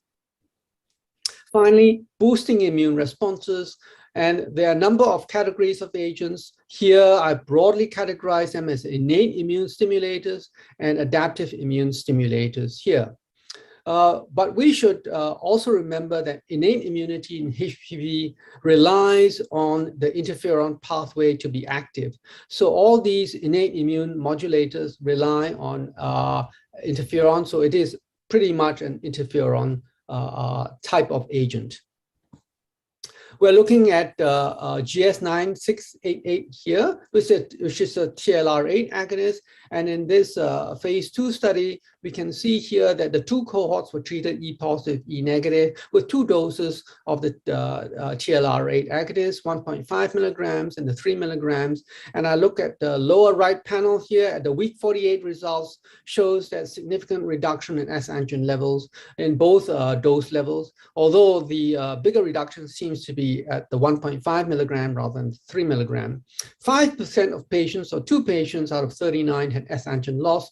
However, the overall reduction in quantitative S antigen was less than 1 log, and one of the 2 patients who had lost S antigen only had a 0.25 log reduction. So we await further evaluation of this interesting agent, but certainly we can demonstrate here that the TLR agonists do have some effect on reduction of S antigen levels. Most of you may be familiar with the use of PD-1 inhibition to stimulate T-cell immunity, and nivolumab has been approved for solid organ tumors. It's a PD-1 inhibitor. And in this study, looking at nivolumab versus GS4774, which is a therapeutic T-cell vaccine, you can see that the nivolumab monotherapy arm had reductions in S antigen levels in 3 patients, and 1 patient actually had S antigen loss. So in principle, certainly we can be certain that checkpoint inhibitors have an impact to stimulate T-cell responses and to achieve S antigen clearance. Therapeutic vaccines, of course, is a very interesting subject. I think Dr. Akbar has spoken extensively about it. I'm not going to details. There are many strategies to use HPV therapeutic vaccines. One of this is listed here as a prime boost strategy. But of course, it all depends on the type of antigens and the adjuvants used and the strategy. However, the problem is overcoming immune tolerance to HPV due to huge S antigen load. You can already, I find it, of course, troubling to understand how we can break tolerance by giving S antigen to patients who already have a large amount of S antigen on board. We have done a meta-analysis looking at therapeutic vaccines, and we really have found no impact of therapeutic vaccines in terms of E antigen seroconversion and S antigen loss, either versus placebo or versus standard of care. So which combination therapies have been successful? Because I mentioned primarily monotherapies before, and I think I want to bring back to Mrpdf. Mrpdf with interferon here in HPV co-infection showed that as monotherapy agents of PEG interferon and Mrpdf, not much of an effect. But when you look at the combination, there's a substantial reduction in S antigen levels, and approximately 26.7% of patients had S antigen seroclearance. However, the drawback, you still need 48 weeks of PEG interferon.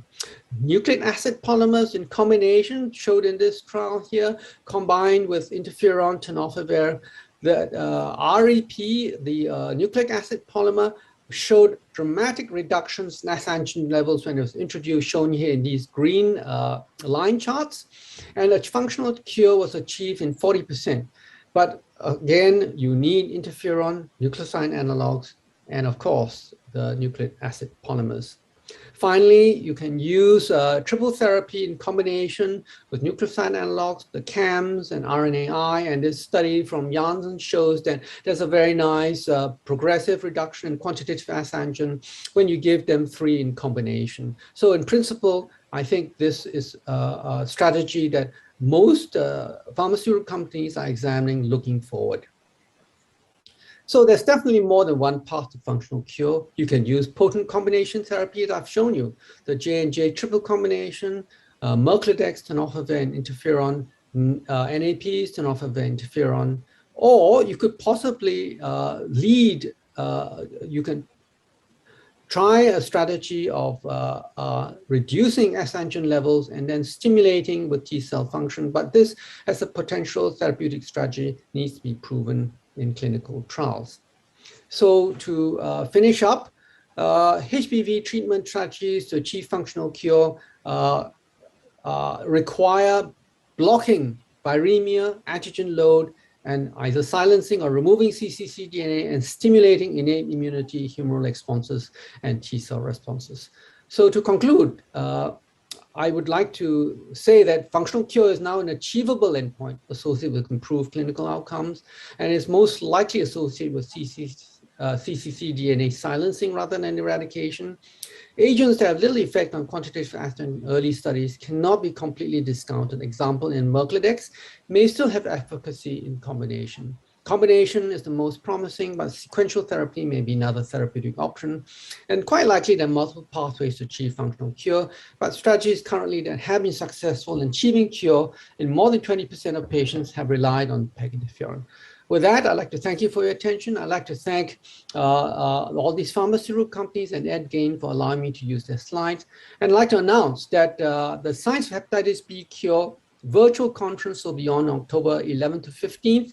And if you're interested in this subject, we'll have the world experts talking about how to achieve functional cure. Please visit the website. And thank you very much for your attention. I'll be happy to take questions. Thank you, Professor Lim. Jung, I think we, though we've run out of time, not having any questions is almost contrary to the whole ethos of holding a conference. So I would ask you, Jung, if you have any questions. Otherwise, I got one question to just one, Dr. yes, Lumba. Okay. And that is, you see, MR facilities are not available in most of the countries. And also people don't like to do liver biopsies. So what we left with the non-invasive markers like the Fib4 and Nafld fibrosis score, would that not be enough? Maybe adding ELF to add to that? Would that help? How much does it help in actually avoiding MR and liver biopsy? Yeah, I think it is very helpful because especially at the population level, you could probably save a lot of money by just using risk stratification. The only problem with Fib4 assessment is patients may have other things going on and those may not be assessed, especially if they're younger. So if a 40-year-old patient comes in, their Fib4 is always going to be below 1.3 most of the time, and they may have other liver diseases going on and people may not even investigate. That's the only thing, but totally I agree. There's no need to be doing, from my perspective, if your Fib4 is below 1.6, you could save a lot of money. The lower the Fib4, less likelihood of significant disease. The cut point that we find to be safe, based upon our research, is below 1. There is definitely no need for fibrosis risk stratification. Those patients could be seen 3 years later. So if Fib4 is below 1, you could basically, make sure that they don't have anything else going on. They can come back in 3 years. Thank you. Professor Lim, what is your experience in prolonged, if you have prolonged suppression of the virus in Hep B on conventional treatment, which we are given, say if the patient is suppressed viral suppression for several years, could one actually, because most patients in India are, very keen to get off medications and they spontaneously stop medicine after say about 3 or 4 years out of sheer, the new term that has come is getting exhausted of all this. And so what is your experience? How many of them relapse and how many of them actually continue to have viral suppression? Well, I think I've shown you that systematic review. So I find that quantitative S antigen is quite useful. There is some emerging data that if you have those ability to measure correlated antigen and HBV RNA, RNA is not commercially available now, but correlated antigen is available from Japan. If those are positive, then there's a higher risk of relapse if you stop treatment. But quantitative S antigen is still probably a very useful marker. I don't know whether it's commercially available in India. It's available in most, I think it's just been approved in the USA. So this tool, actually, if you hit 100, there's a good possibility that you're going to have a lower risk of relapse and a higher risk of S antigen loss. Now, we are doing a clinical trial at the minute to confirm whether the 100 cutoff actually is as good as they say. And even in this class of agent, we've enrolled 87 patients. We've had 3 severe flares. One of them had to be rescued with plasma exchange and steroids, and he became jaundiced, and he was a non-cirrhotic. So it's a risky business. So I think patients who stop it on their own, and we've seen quite a few of those. I've had 3 patients the last 6 months who had very bad flares. One of them died, and 2 of them had to be rescued from liver transplant. So it is quite a dangerous thing for patients to stop on their own. They need to understand that stopping nucleoside analog is something that needs to be monitored very closely, particularly if they're e-antigen positive. If they're e-antigen positive, you don't even bother to stop them. They're at the highest risk. Yes, Professor Biliary, one more question? No. I'm just saying that there's a long way to go to achieve functional cure for hepatitis. Which is why we need all these new agents.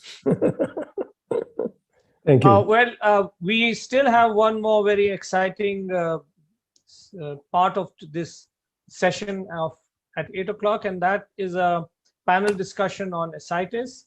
I briefly saw the moderator's face. There it is. Sanjeev, who is the principal, Dr. Sanjeev Sehgal, who is the principal director and head of liver transplant hepatology at Max Hospital, Saket.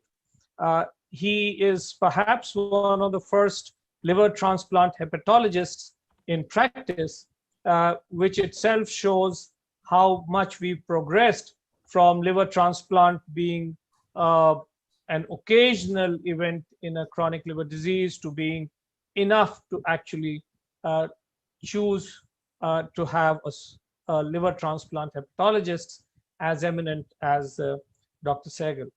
As I will leave it to him, and I think his sheer persona, his knowledge, his charm is definitely required to handle a panelist as variant, as diverse as Dr. Pandey, Dr. Sharma, Professor Devinder Singh, and Setu Babu. So I hand it over to you to introduce your panel and to take forward and try to keep them all moderated at the topic, and we have a very nice discussion, I'm sure. Thank you so much, Dr. Tyagi, for the wonderful introduction. We are going to discuss on a topic which we have been, dealing with for the last 2-3 decades, right from my MBBS days, ascites. So it's really something exciting to know what we can offer today on this topic of ascites and cirrhosis, which is unique. And a very galaxy of very eminent panelists we have got today. A very experienced Professor Virender Singh. We have Professor Setu Babu, Professor Mithun Sharma, and Professor Gaurav Pandey. I think we will start sharing my screen, and so now the topic is vast, and we have a very limited time. So I think what I would say that request the panelists to answer their questions briefly and to the point, so that we can cover as much as possible. And of course, ascites is something it's not possible to really cover it in a big way, but I think some important clinical issues which are relevant that I would try to emphasize, and of course our panelists would be the one who would be making their point. So to introduce this case, I will be presenting this 59-year-old male who's still being seen by us, alcoholic, cirrhosis, 2019, repeated LVPs, had melena, gave APCs done multiple times, had SBP, but advised transplant. For some reasons, he cannot really go for liver transplantation. Developed massive hydrothorax recently, had an ICD insertion, had an obstructed hernia, had emergency laparotomy, multiple problems, is on maintenance, twice weekly albumin infusion, then once weekly, and so on. So his lab parameters, usual anemic patient with a very low albumin, renal function generally, slightly on the higher side, 1.38, viral negative, MELD 13, CTP 9. So this was a very shrunken liver, which we can see, typical cirrhotic patient, no HCC though, and had a white out lung on the right side, which was compromising him. So emphasis would be today on the first issue, which is refractory ascites. I'll have a couple of points, and I'll request my panelists to chip in and make their comments. How do we define in this current era? Is there something new? What are the tips and tricks in management? Is anything again different? Professor Virender Singh and Gaurav can take up that. Then cautions before we label a patient with refractory ascites, a checklist, very important. Dr. Setu Babu to be taking up that. And any role of vasoactive drugs.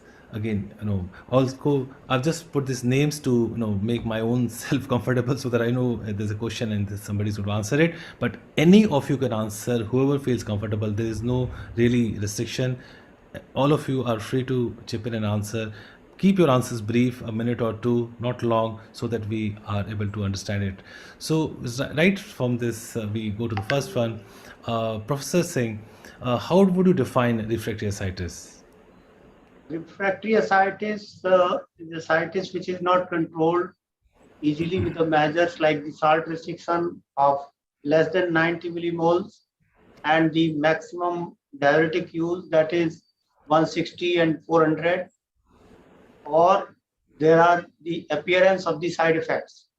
Either the refractory ascites can be called maybe a diuretic resistant ascites, or if they develop the side effects like the hyponatremia or hyperkalemia or maybe encephalopathy or the renal failure, then this is another problem in these patients.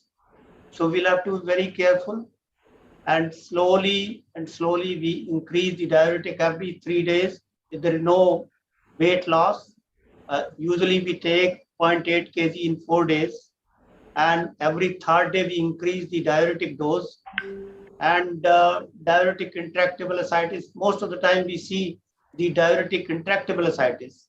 The diuretic resistant ascites is not so common because we are not able to reach the maximum dose of diuretic. And this is what, as per the ESL guideline, the treatment duration should be at least a week. And then the lack of response, 0.8 kg over 4 days. Early ascites recurrence, if it occurs, recurs within 4 weeks.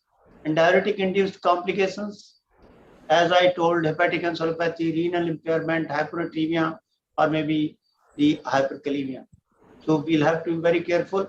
And if the refractory ascites develops, one of the very common problem in these patients is the development of SBP.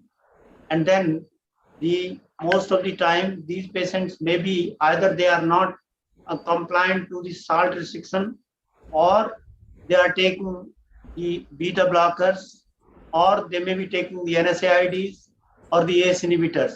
These are the usual problems. So we'll have to take a proper history, and then we should be managing patients with the refractory ascites.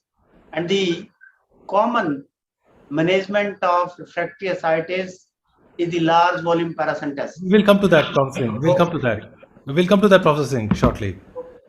So with that definition, now I'm really sometimes concerned that we may label something as refractory, but we have to be very careful.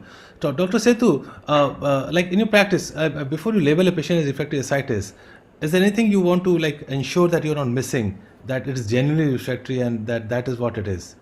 I think the standard teaching is there are two types of patients who, they quickly respond to your standard diuretic. I agree with Professor Virender Singh that the definition of high dose Lasix and high dose aldosterone probably has changed.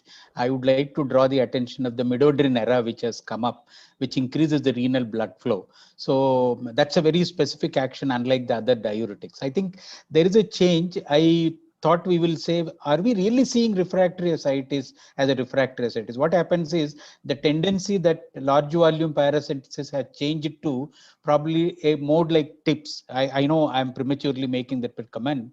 I thought there is not really refractory ascites as a big clinical challenge to us if we judiciously use the diuretic. And I thought maybe the Professor Virender Singh would also comment whether the midodrine has changed the era and we are not having the true checklist to call refractory as refractory. We also have a standard teaching ascites which is not responding, you look at complications like portal vein thrombosis, which is added up, or a tumor which has developed in these people, and the tumor related thrombus in the portal vein is a third problem. I think we all look at these added areas for a refractory ascites. So ascites not responding to standard of care would simply mean refractory for us, and we will look out in other options, and we are cutting short these refractory ascites with an intervention which is in favor of patient. I thought so. No more refractory ascites is a problem for us till we do some kind of intervention. I don't know whether I'm looking at tangentially. I think very rightly you have made a point. A very good point you have made, and I think your point that we have to ensure there's no portal vein thrombosis, no SCC, and all, and it's really genuinely refractory. There's no cardiac function, and so on. So I think I completely agree with you that a true refractory. May I comment? Sure, Dr. Singh. Sure. Regarding the use of midodrine, it is not well established. We should not use midodrine left and right, and without midodrine, we should call it a refractory ascites. Right. And then the LVP is okay. And these patients, if we see a lot of patients with the refractory ascites, and these are true refractory ascites, we increase the dose of diuretic, they either develop the hyponatremia or hyperkalemia, or they come with the SBP. So we see a lot of patients with refractory ascites. Right. So Gaurav, if you have to really delineate the steps in the you have a refractory ascites patient, and what are the steps you would like to take, stepwise approach to that. So Dr. Gaurav, would you like to make a comment on that?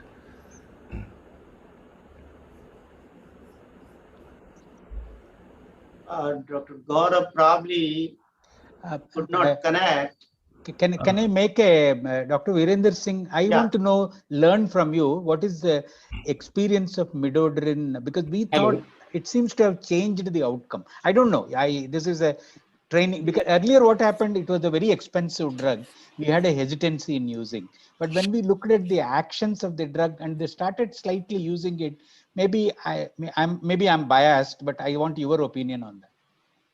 See, I'm using midodrine for last maybe since 2005. I started 2004. I started using midodrine, and I used it, and this is quite useful. But only thing is that we have to prove it. There are studies in which they have questioned this, the use of midodrine. The study by Guinness et al., and they have questioned it. So unless already the double-blind RCT is going on in our place, and maybe we'll get the results, final results, maybe in a year's time. Great. So there are not many studies on the use of midodrine in pure refractory ascites. Fine. So our study was there, but that was a very small study. Now we are doing a larger study and that double-blind RCT. Right. Great. So Professor Mithun Sharma, are you there with us? Hello. Yeah, May Dr. Mithun. No, I'm Gaurav here, sir. May I come in? Or? Yeah, hi Gaurav. Yeah, we were missing you earlier. Sorry, sir. Actually, I was muted. So, just looking at this case, sir, just one or two comments. As you I wanted to just sir. Basic steps in management. You are a refractory ascites. How do you just steps in management? What would be your approach? Clinical approach. Just a clinical steps approach. The basic steps in management, as described in literature, is large volume parasynthesis, TIPS and alpha pump and liver transplant. But just to add to this, sir, so predominantly just discussing this case you had presented is predominantly has portal hypertension problems with a MELD of 13. Yeah. Now it's predominantly a portal hypertension problem that will decrease effective arterial blood volume, reduce the MAP, maybe increase the RARI, and have decreased IVC filling and decreased urinary sodium. Now, so the the issue is not so bad liver functions as decreased effective arterial blood volume compromising the effective renal output, GFR and urinary sodium. Now, this requires therapies to increase the effective arterial blood volume with albumin and vasoconstrictors. Now, the other issue is, all of us would agree that all the patients with refractory ascites may not have equal HVPG. Somebody may have HVPG in late teens, somebody may have in early 20s, somebody may have in late 20s. So the amount of vasoconstrictors required may vary. At some place, oral vasoconstrictors may help. At other places, you may require IV vasoconstrictors. Now, IV vasoconstrictors have been only studied in HRS, but is there the time to push the goalpost and look at the amount of portal hypertension, decreased effective arterial blood volume to consider this therapy so as to ultimately achieve the effective arterial blood volume, increase the urine output. Right. Patients like this who have good liver functions may benefit. Right. So that's pretty useful, and I think we are going to understand about this as we discuss further. So we just started a little bit of discussion on Mrpdf, and I think both Setu Babu and Dr. Virendra Singh have hinted on that. Dr. Mithun, I would like to know from you what would be your comment on the role of vasopressors, especially Mrpdf in refractory ascites. Right. So as we know that the data is very less, but what I feel is that the patients who benefit the most with midodrine are the ones who have a lower mean arterial pressure. And what we feel is that whether midodrine can improve the tolerability of the diuretics, because majority of the time, because of the low BP or hypotension, we are not able to escalate, forget the renal function for the time being. So actually a meta-analysis was done recently from our center where it was shown that possibly midodrine could improve the tolerability of diuretics. So we are starting a study on this where we are adding this up with another arm of less electron, whether we can push up the diuretic dose or the requirement would come down. So we definitely use midodrine as of now for patients with low MAP. IV vasoconstrictors, I don't know because it will be a temporary solution.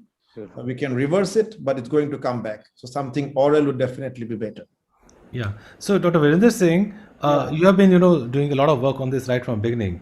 So when you are looking at a patient, like Mithun said, you have low MAP to start with. So do you have some parameters to select out patients for use of midodrine in refractory ascites? Yeah, we looked at this also in our earlier study. We tried to find out what is the level of the MAP, but we could not correlate it. But my practice, if apart from the trial which I am doing, if I have to use the midodrine, I will use it especially in patients who have a MAP of less than 82. And they are the one who are benefited most. And because most of these patients will have some amount of the SBP, and if SBP is there is a MAP is low. So first you will have to do a diagnostic tab. And then after that, if there is no SBP, definitely, then you put them on, maybe use the proper diuretic. And then if they are not tolerating, you can take help of midodrine. And midodrine should be started maybe 5 mg 3 times a day. And then you can go up to 7.5 mg or maybe 10 mg 3 times a day. Right. So I think we have, we do agree that it has its own place, but I think more data and evidence is needed. Because this patient had hydrothorax, and I think this is a nightmare for hepatologists. And Dr. Gaurav, what do you do when you got a white out lung in a cirrhotic?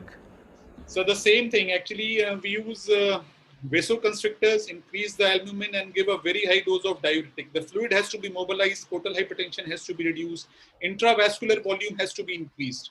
So putting ICD is the common practice that all of us do, but thankfully for the last 8-9 years that I've been at SGPGI, we have been managing them with the low albumin with terlipressin and diuretics. But short of that, putting a ICD drain and then sending the patient for a liver transplant evaluation and workup is the best possible outcome that can be thought in this scenario. So, any comment on role of TIPS in a patient with hydrothorax? Yeah, TIPS is another option that can be considered, but the results of TIPS are slightly inferior to refractory ascites. In absence of other options, TIPS definitely can be considered. But thankfully, if the management that we have been using, we are pretty happy with that. But if it can be used as a bridge, basically, before transplant is considered. I think that's a very nice. Can I make a comment here? Sure. Yeah, actually, we did MRI reconstruction of the diaphragm in these people and found small to medium to large defects in the diaphragm, which is actually the cause of hepatic hydrotherapy. It disrupts. I think the right word is it disrupts. And then there is a rent through which it happens. So if you could handle the ascites very carefully, I think even the hydrothorax tends to come down. I want comment on experience with people like Virender.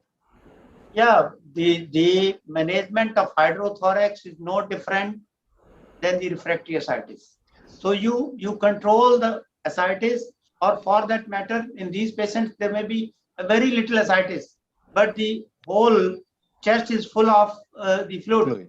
So the whole ascites has gone into the lungs. So that is why the treatment remains the same as the refractory ascites. And you can give the vasopressors, maybe oral vasopressors or diuretics, and then the long-term albumin therapy also in these patients. So these are all measures as similar to that of refractory. Right. So I think that's a good concept message that for all of us, management is the same. But yes, the worst thing which happens is you put a tube and you cannot take it out. So ICD is something I'm really worried. I would not like to do that. The other issue is vasopressors. No, many times the dose required in hepatic hydrothorax is higher than patients with ascites per se. And as Virender Singh sir has said, the ascites many a times is mild to moderate. It's not tense. Yeah, right.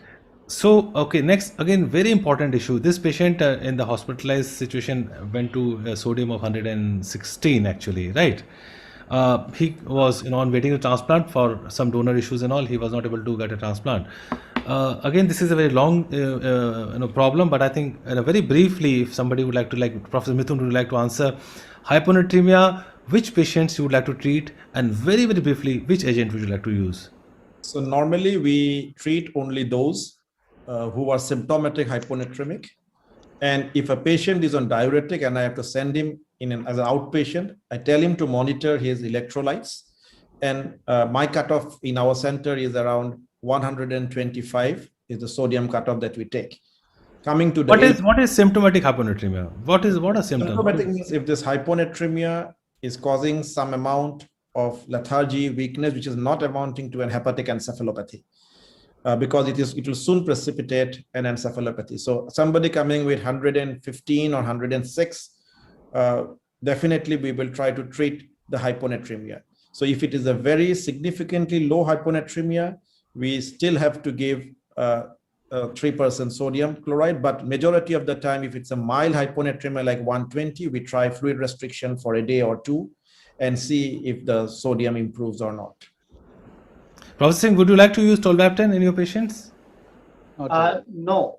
See, these patients with the hyponatremia, you will have to find out the cause. Majority time, this is an overdose of the diuretic, or this patient may be having SBP.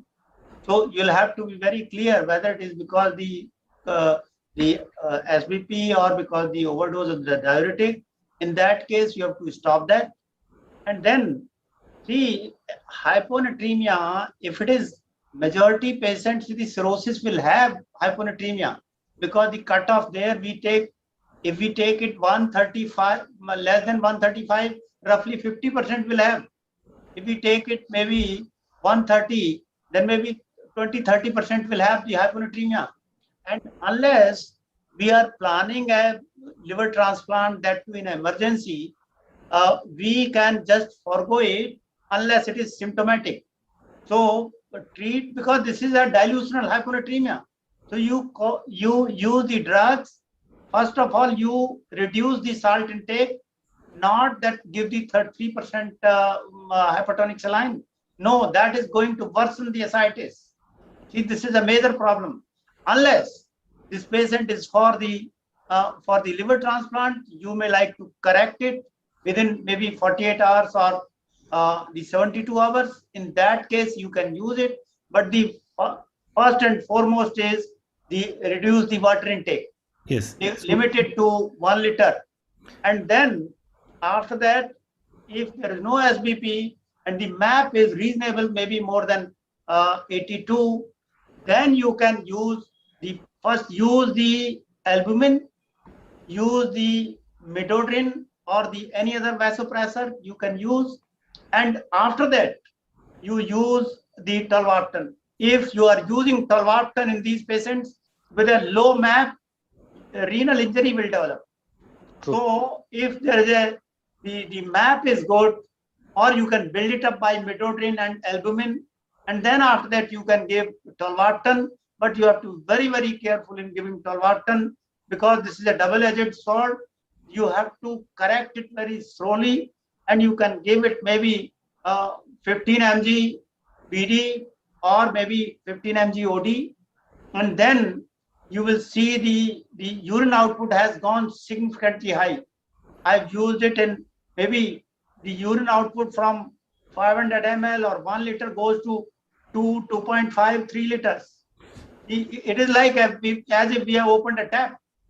See, you will get a very good result with the tolvaptan, but you have to be very, very careful. It should not be more than 8 in 12 hours or 24 hours. Yeah, your point is well taken, and I, in fact, honestly, I tell you that I've honestly stopped using it actually, and even in transplant patients who are waiting list, most of the times we are able to get away with fluid restriction, very, very meticulous fluid restriction, salt restriction, and so on, and even 3% saline also. Very hesitant in using, but those are exceptions which is mostly it's like fluid restriction and salt and albumin, which really would help. Very, very basic issue again, but I think this is a practice-based thing. Maybe Dr. Setu Babu would, with his vast experience, can tell us, in current era, has your SBP prophylaxis thought changed? Do you use anything? I think what happened is, with the advent of rifaximin, it became, standard of care. Earlier, the first papers were talking on norfloxacin as prophylaxis, ciprofloxacin as prophylaxis. But with the advent of rifaximin, I am of the opinion, Professor Virender Singh will comment, the incidence of SBP in a closely monitored cirrhotic has come down significantly. It did not become a major problem for us actually. I don't know. Maybe I was giving credit to, the rifaximin which we have been using, the frequent albumin and improvement of the nutrition. I think SBP and nutrition have a close link. If you can increase the protein calorie malnutrition in these people and improve the muscle, actually the standard teaching is don't take fat, but we all agree that we allow them to take some fat to improve the calories. I think with this, I am of the opinion that the SBP is coming down significantly in the real-time practice. Professor Virender and Mithun would comment because they also see large number. SBP is not a great problem for us. Maybe thanks to rifaximin, thanks to the kind of management we are doing. All of us are giving rifaximin. That is not a problem. But how many of us are doing a diagnostic tab? That is a problem. See, you have to do a diagnostic tab and send it carefully, and then you will see patient is coming with a mild pain and ascites is not responding. This is SBP. And if you look at the map is low, this is SBP. So, and they also have the renal dysfunction associated with it. So unless you do the diagnostic tab, you will not be able to say that this is SBP. We see it very frequently. Right. In our busy OPD, when patient comes with the ascites difficult to control, I always ask them to get a diagnostic tab. And this is SBP which creates the problem. You go by the polymorphs or you go by the culture positivity? No, culture is not so positive. Right. We go by polymorphs, the count, cell count on. Yeah, Dr. Setu, like we face this problem in transplant patients very, very frequently. They come with ascites. So it's sometimes a big problem. Just a day before transplant, you do a TAP diagnostic and it comes out to be 600, 700 cells, and by definition it is SBP. So you're really stuck up at that stage. And not only that, we have done a diagnostic TAP today, and then that is not suggestive of SBP. But patient is not improving. And after third day, again, I ask my resident to do the diagnostic tab, and there is a SBP clear cut. I think Professor Dilavari wants to make a comment. Sir, your comment. I think you want to make a comment, sir. You could see him. I couldn't see him. I saw his hand on the side. Oh, you recognized him. Oh, yeah. Okay. Let him come. I think he's a great person to be. I think, sir, you are muted. Professor Dilavari, you are muted. He had been my thesis guide. I can see him anywhere actually. Oh, He is guide No, to I'm guide. enjoying this session very much indeed. On practical issues, particularly hydrothorax, you said tips would be indicated, but I think there was a balanced view on that, that is, treat them as ascites and don't bother with hydrothorax as such. And also, Webton was a very balanced approach from Dr. Virender Singh, and also midodrine, which is not being accepted worldwide, but I think we should be very careful. We need a bigger trial, a longer trial, and a large number trial to find out whether this midodrine is effective or not. But I'm enjoying this session. Don't let me interrupt her. Go ahead. So in the last segment, with a limited couple of minutes left, I just wanted, the experts open, anybody, judicious albumin use in cirrhotics. I think this is a big problem. Everybody has his own way of using it, and maybe I think anybody. Gaurav, would you like to briefly? I think my name is first. Let me. Dr. Sethu, okay. My apologies, Dr. Sethu. No. We were quite excited when the landmark paper was published that you give 40 grams of albumin, twice a week, weekly, daily. All those things came up actually. Subsequently, there is a recent publication which says all that is not exciting. Albumin alone, albumin with the diuretics, albumin with midodrine. I think, but still, we go by some kind of, you have seen cirrhotics with 1.6 grams of albumin. You have seen cirrhotics with ascites with 3.2 grams of albumin. I think our tendency is to give albumin as frequently as possible. I will quote unquote, cost being one of the factors, and we do not know the safety of albumin. After all, these are all extracted from placentas and tissues like that. We don't have true, very good synthetic albumin, and everything is imported from different sources. But still, I have only a blanket statement. We tend to use guided or unguided and say the patient is ascitic, patient has got low albumin, is edema. For example, edema is more important than ascites. There are cirrhotics who have no edema and large ascites. Cirrhotics with edema would be one of the indicator to give, pedal edema would be an indicator to give them good doses of albumin. But Dr. Sethu, if I may interrupt, pedal edema can be because of venous insufficiency also. I agree. But then you take those people, you just see those people who got an edema tend to have a low albumin. This is roughly correlated. There are other ways. They have a venous thrombosis, venous stasis, and all AHL. I agree with you. But I think the serum albumin would still, low albumin, we tendency to give albumin. That's all I know. Sir, may I just interrupt here? Yes, sir. The issue is not about albumin per se. We have done trials with 40 mg weekly. We have done trials with 20 mg weekly. We had looked at various combinations. The issue is, does the kidney get adequate blood supply to filter? That is the key, renal arterial blood flow. To get the RARI, even if albumin is 3.2, HVPG might be very high, there will be significant splanchnic vasodilatation. Okay. You require a combination of albumin plus vasoconstrictors. If the patient is in hospital getting albumin infusion, you have to think of intravenous vasoconstrictors. The main aim should be to get adequate blood flow to the kidney. If portal hypertension is high, maybe vasoconstrictors might be required to be increased. If albumin is 1.6, maybe portal hypertension is not too bad and albumin might be required to be increased. There is no absolute single correct dose of albumin or vasoconstrictors for each cirrhotic. It's a combination of albumin and portal hypertension that requires to be corrected with monitoring of renal arterial blood flow. RARI, ultrasound guided, is a simple marker. It's not very simple, but a day-to-day clinical marker that helps us at PGI to get the urine output going. Right. Thank you, Gaurav. Sanjeev, I think Sanjeev, can I make a comment? We just finished our scheduled time, so organizers might I'll just make the comment regarding clearing some of the doubts of Dr. Sethu Babu. Albumin, we use it left and right, and it is quite safe. There is hardly any problem with the albumin. The only thing is that we have to be very slow in infusing albumin.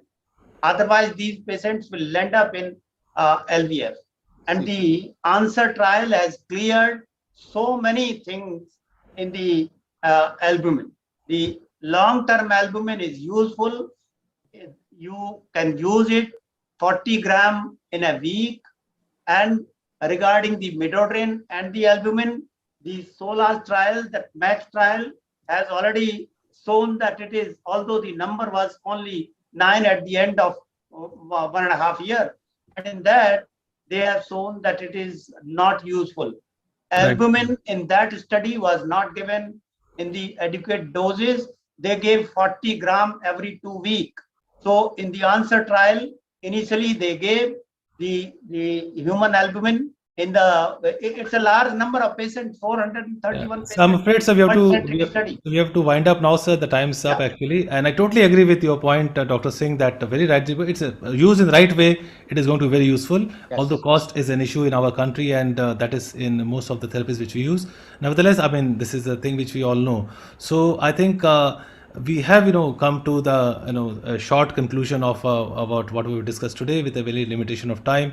And I think a couple of points which Professor Biliary actually beautifully summarized when I, was asking him.